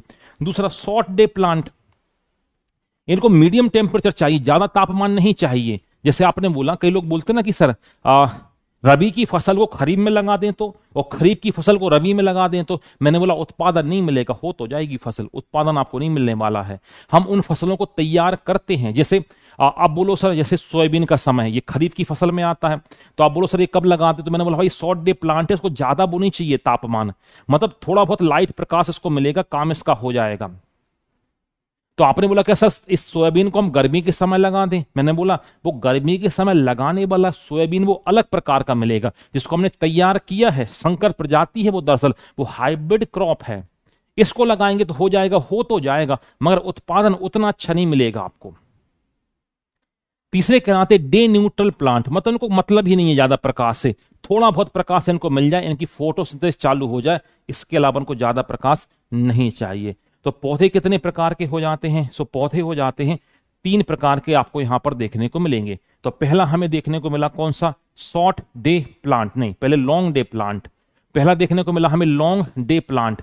हमने बोला कि भाई साहब इन्हें क्या चाहिए, इन्हें जो फ्लावरिंग से लेके मैच्योर होने के लिए अच्छा खासा तापमान यहां पर चाहिए। कुछ एग्जाम्पल हमने दिए, जैसे हैनबेन हो गया, पालक हो गया, वीट हो गया, बार्ले यहां पर हो गया, इनको अच्छा खासा टेम्परेचर चाहिए। दूसरा शॉर्ट डे प्लांट, इनको भाई साहब ज्यादा तो नहीं चाहिए, सोयाबीन हो गया, जेंथियम हो गया, और ढेर सारे एग्जाम्पल भरे पड़े हैं। हम लोग डे न्यूट्रल, हमने बोला ज्यादा प्रकाश कर चाहिए तो नहीं इनको, हाँ थोड़ा बहुत ही मिल जाएगा तब भी यहाँ पे काम कर जाते हैं। तो हमने वैसे टमाटर हो गया, मिर्च हो गया, और सूरजमुखी हो गया, ये कहलाते डे न्यूट्रल प्लांट कहलाते हैं, या फोटो न्यूट्रल प्लांट कहलाते, प्रकाश उदासीन पौधे। ना ही प्रकाश बहुत ज्यादा चाहिए, ना ही प्रकाश बहुत कम चाहिए, थोड़ा बहुत ही मिलेगा, ये अपना काम यहां पर चला लेंगे। अब आप देखो, अभी प्रकाश ही चलना, पहला फैक्टर ही चलना है, और प्रकाश क्या काम करता है। तो हमने बोला प्रकाश के आधार पर पौधे हमने दो भाग में क्लासिफाई यहां पर कर दिए, लिखे हुए हैं क्या, लिखे हुए हैं। पहला लिखा है हेलियोफाइट और दूसरा लिखा हुआ क्या, सियोफाइट। वहां पर शब्द की विवेचना की गई है, तो मैं आपको बताता हूं। देखो हमने बोला प्रकाश कितना मिलेगा, तो पौधे दो प्रकार के, पहला कौन सा, हेलियो,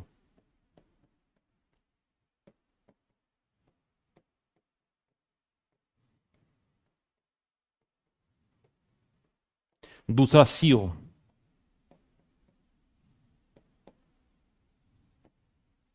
देखो कैसे याद रखें सर, कौन सा तेज प्रकाश का है, कौन सा कम प्रकाश का है। तो मैंने बोला इस शब्द को पकड़ लो आप, हेलियो, यहां से सारी बात आपको समझ में जाएगी। सर पकड़ लिया शब्द को हेलियो। सर हेलियो का मतलब क्या होता है? तो हेलियो का मतलब होता है सूर्य। सर इसको कैसे याद करें कि हेलियो का मतलब सूर्य होता है? तो मैंने बोला आप सभी लोगों ने, ज्योग्राफी वाले टीचर ने एक थ्योरी आपको पढ़ाई होगी, थ्योरी का नाम होता है हेलियोसेंट्रिक, हेलियोसेंट्रिक थ्योरी। सुना आपने? हेलियोसेंट्रिक थ्योरी, हिंदी वाले इसको बोलते हैं सूर्य केंद्रीय सिद्धांत। जो पोलैंड के वैज्ञानिक, पोलैंड के साइंटिस्ट कॉपरनिकस ने पहली बार दिया था, क्योंकि इसके पहले थ्योरी चला करती थी क्या, जियोसेंट्रिक थ्योरी। माना जाता था कि पूरे यूनिवर्स में, पूरे ब्रह्मांड का केंद्र में क्या है, पृथ्वी है, और जितने भी ग्रह और उपग्रह परिक्रमा कर रहे हैं वो पृथ्वी की कर रहे हैं। थ्योरी का नाम दिया गया था जियोसेंट्रिक थ्योरी। फिर एक पोलैंड के आए भाई साहब, कौन वैज्ञानिक, उन्होंने बोला भाई साहब ऐसा नहीं है, पूरे ब्रह्मांड के केंद्र में सूर्य है, पूरे यूनिवर्स के सेंटर में क्या है, सन है। तो उन्होंने एक अपनी थ्योरी दी, थ्योरी का नाम था क्या, हेलियोसेंट्रिक थ्योरी। हिंदी वाले से बोलते हैं सूर्य केंद्रीय सिद्धांत। तो हमने हेलियो से मतलब लगा लिया क्या, हमने बोला हेलियो का मतलब क्या होता है, सूर्य। तो हमने बोला हेलियोफाइट, और कई बार मैंने आपको बताया है फाइट का मतलब PHYTA, इसका मतलब होता है पौधे। तो ऐसे पौधे जो क्या होते हैं, जो तेज प्रकाश में उगते हैं, उन्हें बोला जाता है क्या, उन्हें कहा जाता है हेलियोफाइट कहा जाता है। तो आप कभी नहीं यहां पर भूलेंगे, ऐसे पौधे जो तेज प्रकाश में यहां पर उगते हैं उन्हें क्या बोला जाता है, हेलियोफाइट। सर सियोफाइट क्या कहलाते हैं? भाई साहब ऐसे पौधे जो कहां पर, छाया में उगते हैं, जिनको ज्यादा प्रकाश की आवश्यकता नहीं होती है, इन्हें कहा जाता है क्या, ये कहलाते हैं आपके सियोफाइट कहलाते हैं।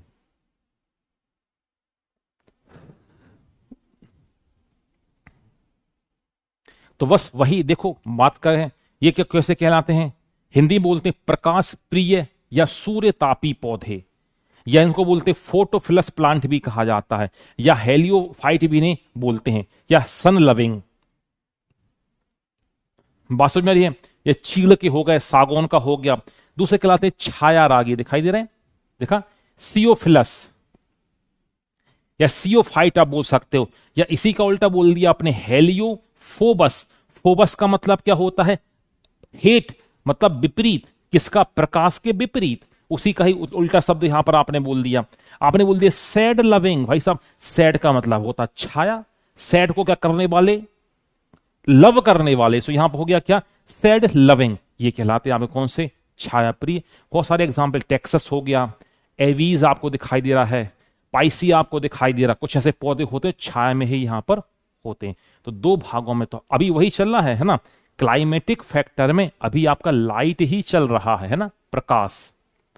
हम ये देख रहे हैं प्रकाश कैसे कैसे पौधे को प्रभावित करता है। तो हमने देखा भाई साहब, देखो पौधे भी फिर दो कैटेगरी में यहां पर बटे हुए हैं। उसके बाद नंबर आता है आपके इसका तापमान का। तो यहां तक चला कि आपका प्रकाश। तो अब देखो हम क्या देख रहे थे, कहां गया अपनी टेबल,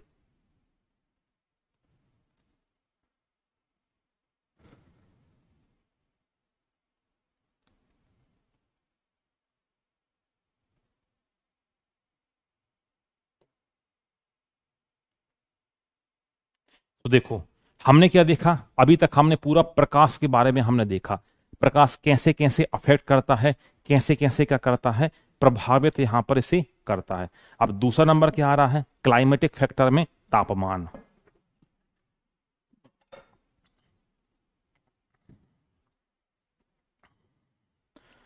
सो अब हम बात करेंगे किसके ऊपर, हम बात करेंगे अब तापमान के ऊपर।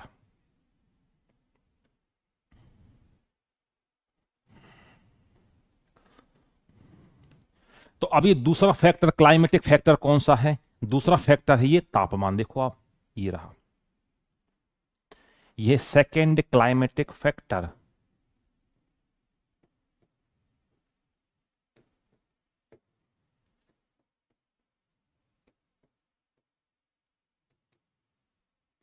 दूसरा क्या है, ये कारक है, इसे क्या बोला, तापमान। क्वेश्चन बनता है, हाँ क्वेश्चन कैसे बनते हैं देख लो। क्वेश्चन बनता है कि पारिस्थितिक कारक क्या होते हैं, समझाइए। या बोलते पारिस्थितिक कारक किसी भी पारिस्थितिक तंत्र को कैसे प्रभावित करते हैं, ऐसा। या अगला क्वेश्चन पूछता है क्या कि जो प्रकाश जो होता है ये पौधे की उपापचयी क्रियाओं को या मेटाबॉलिक एक्टिविटी को कैसे प्रभावित करता है। या अगला क्वेश्चन करेगा कि प्रकाश क्वेश्चन करेगा light is a main climatic factor, explain it. प्रकाश महत्वपूर्ण पारिस्थितिक कारकों में शामिल है, समझाइए कैसे। तो क्या क्या यह पौधे में प्रभावित करता है, ये सारे क्वेश्चन यहां से बनते हैं। अच्छा, प्री में क्वेश्चन बन जाता है कि प्रकाश संश्लेषण फोटोसिंथेसिस किसमें ज्यादा होता है, किसमें कम होता है, ये सारी बातें। टेम्परेचर के ऊपर बन जाता है, किसमें रेस्पिरेशन ज्यादा होता है, किसमें फोटोसिंथेसिस ज्यादा होता है। डेटाबेस क्वेश्चन बन जाते हैं आपके प्री में। आ रही बात समझ में? हाँ जी, ठीक है। चलो, दूसरा फैक्टर हम देख रहे हैं, कौन सा दूसरा फैक्टर हम देख रहे हैं? क्लाइमेटिक फैक्टर हम देख रहे हैं।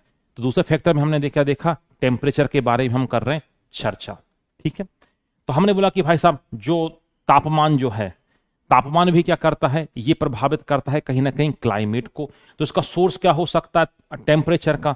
तो हमने बोला भाई एक सोर्स तो हो सकता है लाइट हो सकता है, दूसरा हमने बोल दिया कि जो वॉल्केनो इरप्शन है, ज्वालामुखी जो विस्फोट जो है, ये भी तो यहां पर हो सकता है। लाइट एंड टेम्परेचर दोनों लगभग सेम इफेक्ट करते होंगे। हाँ, थोड़ा बहुत अंतर है गोपाल, थोड़ा सा अंतर है यहां पर, थोड़ा सा अंतर है, क्योंकि अभी तक तो लाइट ऊपर से आ रहा था, मतलब तापमान नीचे से भी आएगा। देखो ये ज्वालामुखी जब विस्फोट होगा तो तापमान नीचे से भी आएगा। इसके दो सोर्स यहां पर हो जाएंगे।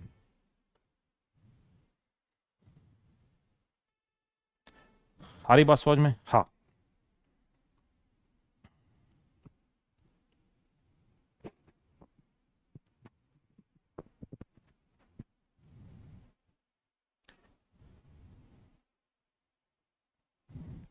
टेम्परेचर के बारे में बात करते हैं। टेम्परेचर क्या काम करता है, देखो।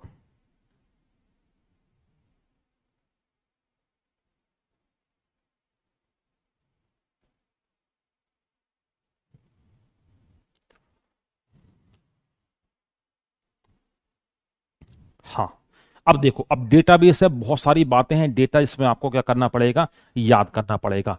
हमने बोला अब बात हो रही है किसके ऊपर? टेम्परेचर की। बाकी तो सामान्य बातें ही हैं, काम की बातें जो प्री में भी काम पड़ेंगी, जो मीन्स में भी बात काम पड़ेंगी। हमने बोला कोई भी प्लांट होता है उसमें आपको देखने को मिलेंगे क्या? एंजाइम। तो हमने बोला एंजाइम एक ऐसा तापमान होगा जिस पर एंजाइम क्या होंगे, बहुत ज्यादा यहां पर काम करेंगे। उनकी एक्टिविटी क्या होगी? उनकी एक्टिविटी काफी ज्यादा आपको यहां पर देखने को मिलेगी। तो एंजाइम की महत्वपूर्ण भूमिका होती है। क्यों? क्योंकि इस तापमान पर देखो, रेंज दिखाई दे रही होगी आपको, 25 से लेकर 35 डिग्री सेल्सियस के बीच में एंजाइम जो होते हैं बहुत बढ़िया से काम करते हैं। उनकी एफिकेसी, उनकी एफिशिएंसी काफी ज्यादा होती है। कितने पर? 25 से लेकर 35 डिग्री सेल्सियस पर। बात समझ में आ रही है? अब तापमान यदि आप क्या कर दें, कम कर दें, तापमान क्या कर दें, 0 डिग्री कर दें। देखो मैं यहां पे लिख रहा हूं, 0 डिग्री लिखा नहीं था। तापमान क्या कर दें, 0 डिग्री कर दें या इससे नीचे कर दें। देखो विकर, विकर को हिंदी में इंग्लिश में बोलते हैं क्या? एंजाइम लिखा हुआ है। हमने लोग 0 डिग्री पर करते हैं, मैंने बोल दिया एंजाइम की जो क्रियाशीलता जो है वो क्या हो जाएगी, वो घट जाती है, वो कम हो जाती है। यदि तापमान कितना कर दें, 0 डिग्री पर। हमने बोला कि सर हम ये कोई भी सब्जी जो आपकी है, मान लो सर हमने ये सब्जी बना ली है, तो सर ये सब्जी हम क्या करें कि ये लंबे समय तक चले, खराब ना हो। मैंने बोला एक काम करो, कुछ समय तक चलानी है तो 1 दिन तक तो अपन चला लेंगे, इसको फ्रीजर में आप रख दो। तो आपने बोला सर फ्रीजर में रखने से क्या हो जाएगा? मैं बोलूंगा अब जो सब्जी आपने बनाई है, अब इसमें ढेर सारे बैक्टीरिया आएंगे, अब वो ढेर सारे एंजाइम छोड़ेंगे। तो मैंने जैसे फ्रीजर में आप रख दोगे तो एंजाइम की क्रियाशीलता, मोबिलिटी कम हो जाएगी। तो मोबिलिटी जैसे ही कम होगी वो खराब नहीं होगा। भाई फॉर एग्जाम्पल अपन बात करते हैं, जैसे फिश की हम बात करते हैं, हम मछलियों की हम बात करते हैं, हमने 6-6 महीने हम प्रिजर्व करके रख लेते हैं। मछलियों को साफ करके पहले उसके अंदर भर दिया नमक, तो पानी पूरा नमक ने सोख लिया और उसको हमने रख दिया कहां पर? फ्रीजर में हमने उसे यहां पर रख दिया। और जैसे ही फ्रीजर में हमने रखा तो मछली के अंदर पाए जाने वाले जितने भी एंजाइम जो थे उनकी क्रियाशीलता या गतिशीलता क्या हो गई, खत्म हो गई, क्या लगभग कम हो गई। तो हमने क्या बोला भाई, ऐसा हम यदि कर देंगे तो लंबे समय तक ये खराब होने से बच जाएगा।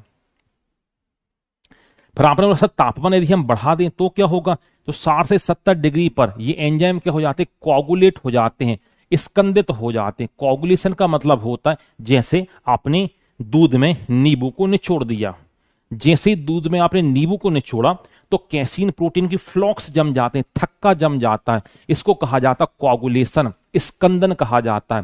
तो इसका मतलब 0 डिग्री पर एंजाइम काम नहीं कर रहा, 60 से 70 डिग्री पर भी काम नहीं कर रहा, इस पर तो खराब ही हो गया एंजाइम। जो सबसे बढ़िया जो काम करेगा एंजाइम वो इस टेम्परेचर पर करता है। ठीक है,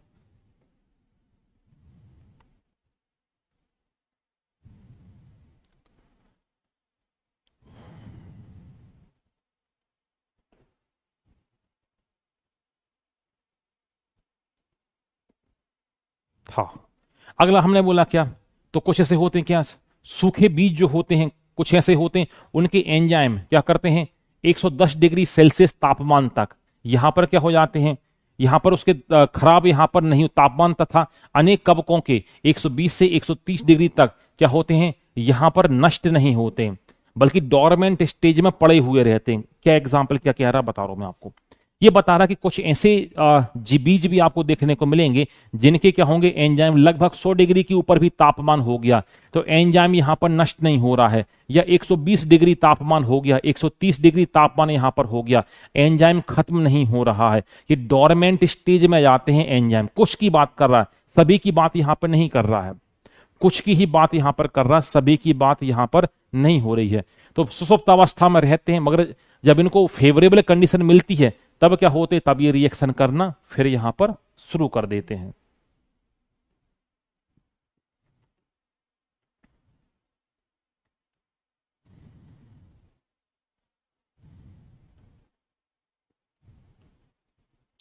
अगला देखो तापमान क्या करता है,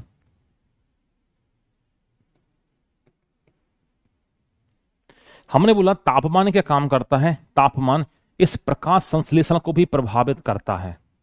हमने बोला कैसे प्रभावित करता, तो हमने बोला जो प्रकाश संश्लेषण की दर जो होती है इस तापमान पर कितने पर, 30 से लेकर 35 पर मैक्सिमम यहां पर होती, अधिकतम यहां पर होती है। इसमें एक लाइन और लिखी है, यदि ये टेम्परेचर कितना बढ़ा दें, 10 डिग्री सेल्सियस आप बढ़ा दो तो प्रकाश संश्लेषण की दर 2 गुनी हो जाती है, मगर इस रेंज के बाहर नहीं जाना चाहिए। हमने क्या सीखा,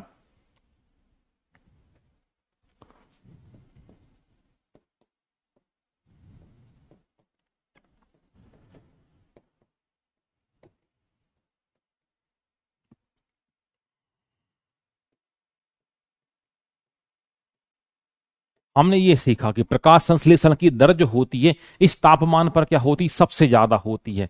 मगर हमने ये एक बात और सीखी, हमने बोला कि यदि 10 डिग्री सेल्सियस यदि अपन तापमान बढ़ा देते हैं तो जो प्रकाश संश्लेषण की दर क्या हो जाती है, ये डबल हो जाती है, 2x हो जाती है। कहने का मतलब ये है, मगर इस रेंज के बाहर तापमान नहीं जाना चाहिए क्योंकि इस पर तो मैक्सिमम है। जैसे मैंने बोला मान लो आसपास का तापमान है 10 डिग्री सेल्सियस है, आसपास का तापमान क्या है 10 डिग्री सेल्सियस है, तो आपने बोला कि सर प्रकाश संश्लेषण जो हो रहा एक्स हो रहा है, मैंने बोला तापमान को बढ़ाया, मैंने बोला 10 गुना बढ़ाओ, तो मैंने बोला 10 गुना बढ़ाया तो मैंने 20 डिग्री कर दिया मान लो, तो आपने बोला कि सर ये रिएक्शन क्या हो जाएगी, प्रकाश संश्लेषण की ये 2x हो जाएगी। मैंने बोला प्रकाश को और बढ़ा दो 10 गुना, इसको और 10 गुना बढ़ा दिया तो 30 हो गया, तो यहां पर ये फोटोसिस क्या हो जाएगी, ये 3x हो जाएगी। अब जैसे ही 30 डिग्री तापमान हुआ आपने बोला सर इसमें 10 और बढ़ा दो, 10 और यहां पे बढ़ा दो, तो मैंने 10 यहां पे और यहां पे बढ़ाऊंगा तो इस रेंज के कहां चला जाएगा, प्रकाश तापमान बाहर चला जाएगा, क्योंकि हमें पता है इस तापमान पर तो अधिकतम है, यदि इस रेंज के अंदर यदि बढ़ेगा तापमान तो बढ़ती है भाई साहब, अदरवाइज नहीं बढ़ती है। तो वही यहां पर लिखा है।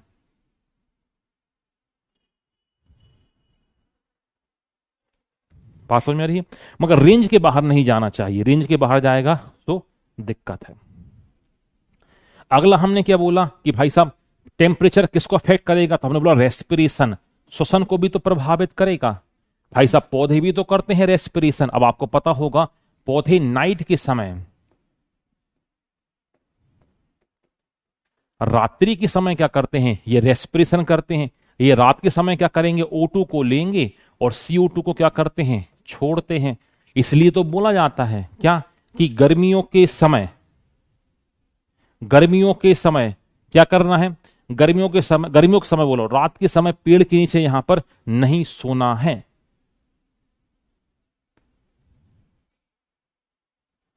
आ रही बात समझ में? क्यों? क्योंकि रात में करते हैं ये श्वसन करते हैं। अब ये श्वसन यहां पर हो रहा है तो हमने बोला देखो 0 से 30 डिग्री तक क्या हो रहा है, रेस्पिरेशन। ठीक है, 0 से 30 डिग्री तक यदि ये तापमान बढ़ेगा तो श्वसन की क्रिया क्या होती है, बढ़ती है। उसके ऊपर बढ़ने पर फिर क्या होने लगता है, घटने लगता है। और 40 से डिग्री से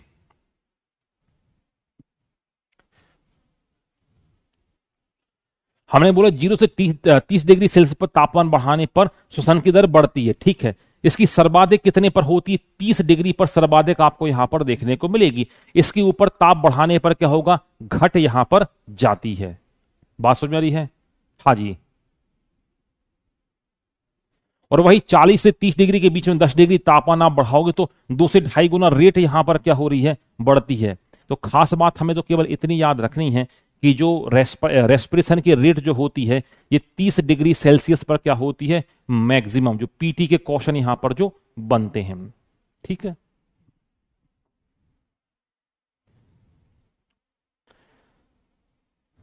फिर हमने बोला सर तापमान और क्या काम करता है।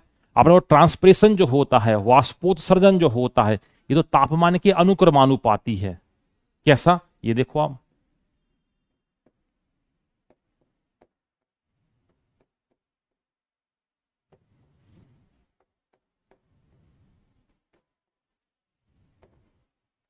तापमान की क्या है, ये अनुक्रमानुपाती है। जाहिर सी बात है तापमान बढ़ेगा तो पत्ती से पानी के उड़ने की जो रेट है ये क्या है, ये भी तेजी के साथ यहां पर बढ़ती जाती है ना। हाँ जी। अगला अगला वो क्या बोल रहा है कि absorption of water and minerals from soil. हमने बोला तापमान यदि बढ़ेगा तो जाहिर सी बात है, देखो आप,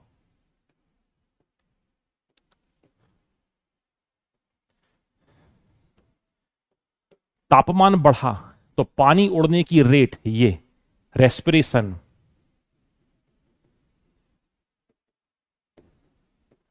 वाष्पोत्सर्जन, ये क्या हो जाएगी, ये बढ़ेगी। अब तापमान बढ़ा गर्मियों के समय तो पानी तेजी से क्या हो रहा, उड़ रहा है। अब पानी जब तेजी से उड़ेगा तो पौधा क्या काम करेगा, पौधा तेजी से पानी को खींचेगा भाई, अदरवाइज सूख नहीं जाएगा।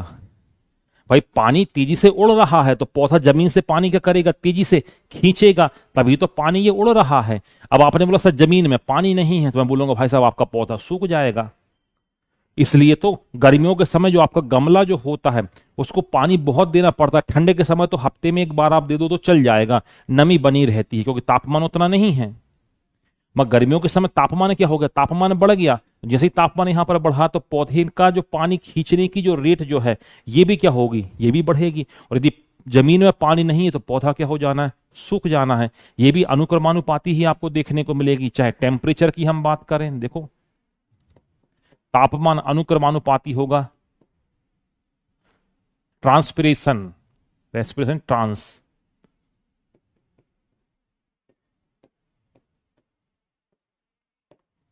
दूसरा एब्जॉर्प्शन ऑफ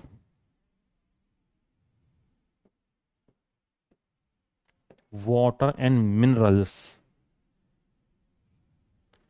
दोनों के क्या होगा, ये अनुक्रमानुपाती होगा।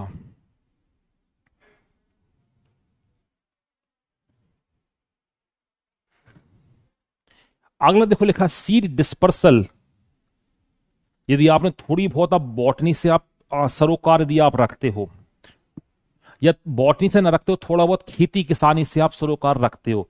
जैसे मैं आपको एग्जांपल देता हूं, इस समय मेरे ख्याल से जहां जहां भी सोयाबीन लगा होगा तो सोयाबीन की फसल मेरे ख्याल से पकने को आ गई होगी, है ना। अब तापमान धीरे धीरे क्या हो रहा, बढ़ रहा, तापमान ठंडे का समय आ रहा है, तो वो ड्राई वाला समय यहाँ पे तापमान बढ़ेगा, सॉरी तापमान यहाँ पर क्या होगा, धीरे धीरे करके बढ़ेगा और ठंड यहाँ पे आएगी।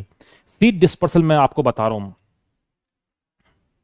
थोड़ा बहुत खेती किसानी से यदि आप सरोकार रखते हो तो आप देखोगे जैसे जैसे तापमान बढ़ेगा ना, तो जैसे मान लो खेत में आपका लगा सोयाबीन लगा है, तो जो सोयाबीन की जो बाली है, मतलब जो उसकी जो फली है वो चटकने लगती है। यदि आपने खेत में बहुत गौर से आवाज सुनी हो, चट चट चट आवाज आती है, ये थोड़ा बहुत यदि आप खेती किसानी से सरोकार रखते होंगे तो आपको पता होगा। सुना किसी ने आवाज, तो किसान बोलता कि भाई साहब देखो फलियां चटकने लगी हैं, जल्दी से फसल को काट के घर के अंदर लाना है, नहीं तो नुकसान बहुत हो जाएगा। तो खेत में ही फलियां क्या हो रही हैं, चटक रही हैं। क्यों? क्योंकि तापमान क्या हो रहा, तापमान बढ़ रहा है। बात समझ रही है? तो हमने बोला कि जो ये देखो, अब आपने बोला सर फलियां चटकी क्यों, ऐसा क्यों हुआ? जैसे सरसों की फली है वो भी चटक जाएगी, पूरे दाने फिकर जाएंगे। जैसे जो राई जो है उसकी फली चटक जाएगी, पूरे दाने बिखर जाएंगे। आपकी सोयाबीन की फली वो भी चटक जाएगी अपने आप, तापमान बढ़ेगा वो चटक जाएगी और दाने बिखर जाएंगे। सर ये हो क्या रहा है, ये हो क्या रहा है? तो मैंने कल भी आपको बताया था, आज भी फिर रिपीट कर रहा हूं, कोई भी ऑर्गेनिज्म है, चाहे एक कोशिकी है और चाहे वो बहुकोशिकी है, इस अर्थ के ऊपर आया है, इस पृथ्वी के ऊपर आया है, उसका केवल और केवल और केवल एक ही एम है, क्या?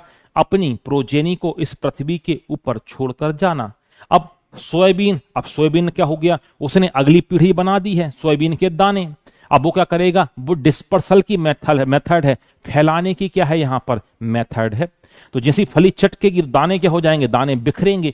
तो वो पौधा चाह रहा कि भाई दाने क्या हो जाएं, फैल जाएं, ताकि मैं क्या करिए, मेरा प्रजनन क्या होगा, सफल होगा।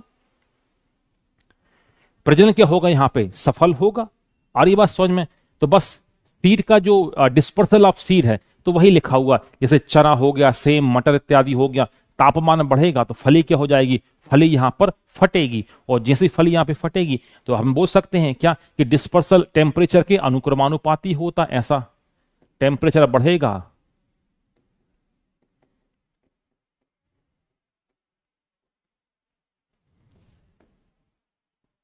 डिस्पर्सल ऑफ सीड क्या हो जाएगा, ये बढ़ जाना है।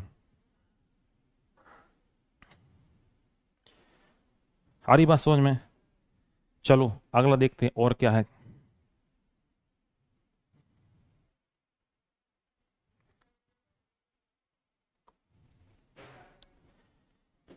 हाँ, एक बहुत अच्छा शब्द आता है, उसको बोलते वर्नलाइजेशन कहा जाता है, हिंदी वाले से बोलते बसंतीकरण। दिखाई दे रहा है, ये बड़ा अच्छा शब्द है ये, बसंतीकरण।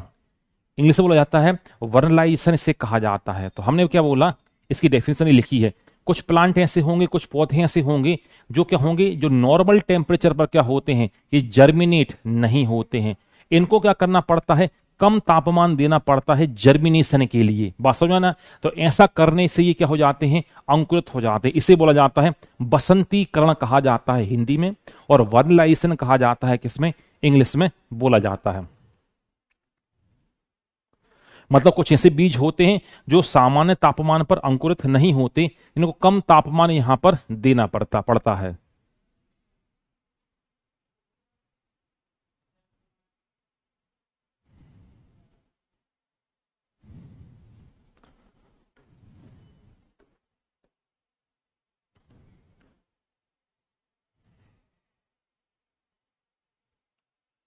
इसे कहा जाता है वर्नलाइजेशन कहा जाता है, या बसंतीकरण हम इसे बोलते हैं। चलो अब तापमान के आधार पर देखो, हमने क्या बोला, जो वेजिटेशन जो होती है वनस्पति के भी हमने क्या बांट दिए, हमने प्रकार बांट दिए हैं। पहली वनस्पति कहलाती है देखो मेगाथर्म, दूसरा कहलाती है देखो मीजोथर्म, और भी है, हिकिस्टो भी होगा है, तीसरी कहलाती है माइक्रोथर्म, चौथी कहलाती है हिकिस्टोथर्म।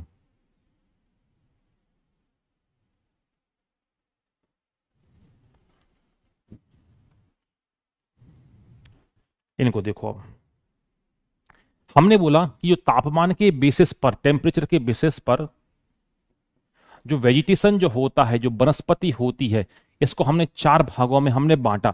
तो हमने बोला कोई ऐसी वनस्पति होती है, जैसे फॉर एग्जाम्पल मैं आपने सुना होगा, मैं आपको एग्जाम्पल देता हूं। जैसे आपने सुना देवदार के पेड़, सुने आपने देवदार, ये कहां पर देखने को मिलेगा? ये आपको जैसे से हायर एल्टीट्यूड आप जाते जाओगे, ऊंचाई पे जाओगे, वहां पे आपको देखने को मिलेगा। या कभी आप जाइए श्रीनगर, आप जाइए, या कभी आप जम्मू जाइए, तो वहां पे आपको आम का पेड़, नीम का पेड़ उतना कॉमन देखने को नहीं मिलेगा। हो सकता है लगा लें तो मिल जाएगा, मगर बहुत कॉमन देखने को नहीं मिलेगा। ये जैसे अपन देखो यहां पर जो है यूपी में है, या कानपुर में है, या इलाहाबाद में, यहां पे आपको बड़े बड़े सेब के बगीचे देखने को नहीं मिलेंगे। आपको सेब के बड़े बड़े बगीचे देखने को नहीं मिलेंगे, या आपको बड़े बड़े बगीचे संतरे के भी नहीं देखने को मिलेंगे। वो महाराष्ट्र तरफ आपको देखने को मिलेंगे संतरे के बगीचे। ऐसा क्यों है? तो इसका मतलब यहां पर यह हो रहा है कि कुछ ऐसी वनस्पति होगी जो टेम्परेचर से अफेक्टेड होती है, तापमान से प्रभावित होती है, उसी तापमान पर वो अपना उत्पादन यहां पर देगी। अब जैसे कई लोग क्या करते हैं, उनको बहुत शौक रहता है कि सर नारियल लगाना है, नारियल लगाना, बड़ी मेहनत करके नारियल लगाते हैं। कई बार बहुत छोटे नारियल देता है, या उतना उत्पादन नहीं होता जितना उत्पादन दक्षिण की तरफ होता है। ऐसा क्यों हो रहा है? इसका मतलब वनस्पति भी तापमान से क्या हो रही है? प्रभावित हो रही है। या आपने कभी ऐसा सुना नहीं होगा कि ध्रुवों पर आम का पेड़ लगा है या नीम का पेड़ लगा है, कभी सुनने में नहीं आया होगा। या रेगिस्तान में नीम का पेड़ लगा है, रेगिस्तान में कैक्टस आपको मिलेगा। इसका मतलब यह हो रहा है कि टेम्परेचर जो है, तापमान कहीं ना कहीं अफेक्ट कर रहा है, प्रभावित कर रहा है वनस्पति को। तो हमने पहला बोला क्या? हमने बोला मेगाथर्म। हमने बोला मेगाथर्म क्या कहलाते हैं? ये आपको ट्रॉपिकल जोन में आपको देखने को मिलेंगे, या ऐसे पौधे जिन्हें क्या चाहिए उगने के लिए? हाई टेम्परेचर चाहिए। इनको बोला जाता है क्या? मेगाथर्म कहा जाता है। कहां पर देखने को मिलते हैं? उष्ण कटिबंधीय क्षेत्र में जितनी भी जो वनस्पति होती है वो कहलाती है मेगा। मेगा का मतलब हाई रेंज का टेम्परेचर इनको चाहिए। इसका मॉडरेट मीजोथर्म, मध्य तापी, इनको न कम न ज्यादा। ऐसा नहीं कि बहुत कम हो गया, माइनस में तापमान चला गया, आपने बोला कि 40-45 चला गया, ऐसा नहीं। इनको भी बीच वाले हैं। इनको नाम क्या दे दिया? इन्हें हमने नाम दिया है मीजोथर्म, हमने यहां पर नाम दिया है।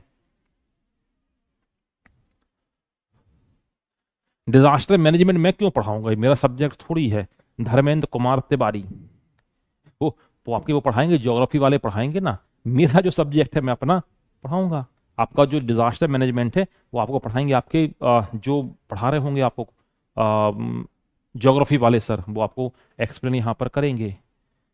तो मीजोथर्म आपको कहां पर देखने को मिलेगा? जो सब ट्रॉपिकल जोन में जो पौधे उगते हैं, न ज्यादा कम न ज्यादा ज्यादा तापमान, इसे बोलते हैं क्या? मीजोथर्म कहा जाता है। 2 प्रकार हो गए। तीसरा देखो आप, तीसरा कहलाता है माइक्रोथर्म। नाम समझ में आ गया? माइक्रो, न्यून, इनको क्या चाहिए? कम तापमान यहां पर चाहिए। देखो ये पौधे आपको कहां पर देखने को मिलेंगे? ऊंचाई पे जाते जाओगे तो तापमान क्या हो जाएगा? तापमान यहां पर कम हो जाएगा। ये कहलाते हैं माइक्रोथर्म प्लांट कहलाते हैं। और एक और कैटेगरी से बचती है, देखो हेकिस्टोथर्म, महान्यूनतापी। एक था न्यूनतापी, कम तापमान, यह है महान्यून, न्यून से भी न्यूनतम, हेकिस्टोथर्म इन्हें कहा जाता है। तो भाई ये क्या होते? बहुत कम तापमान पर यहां पर उगते हैं।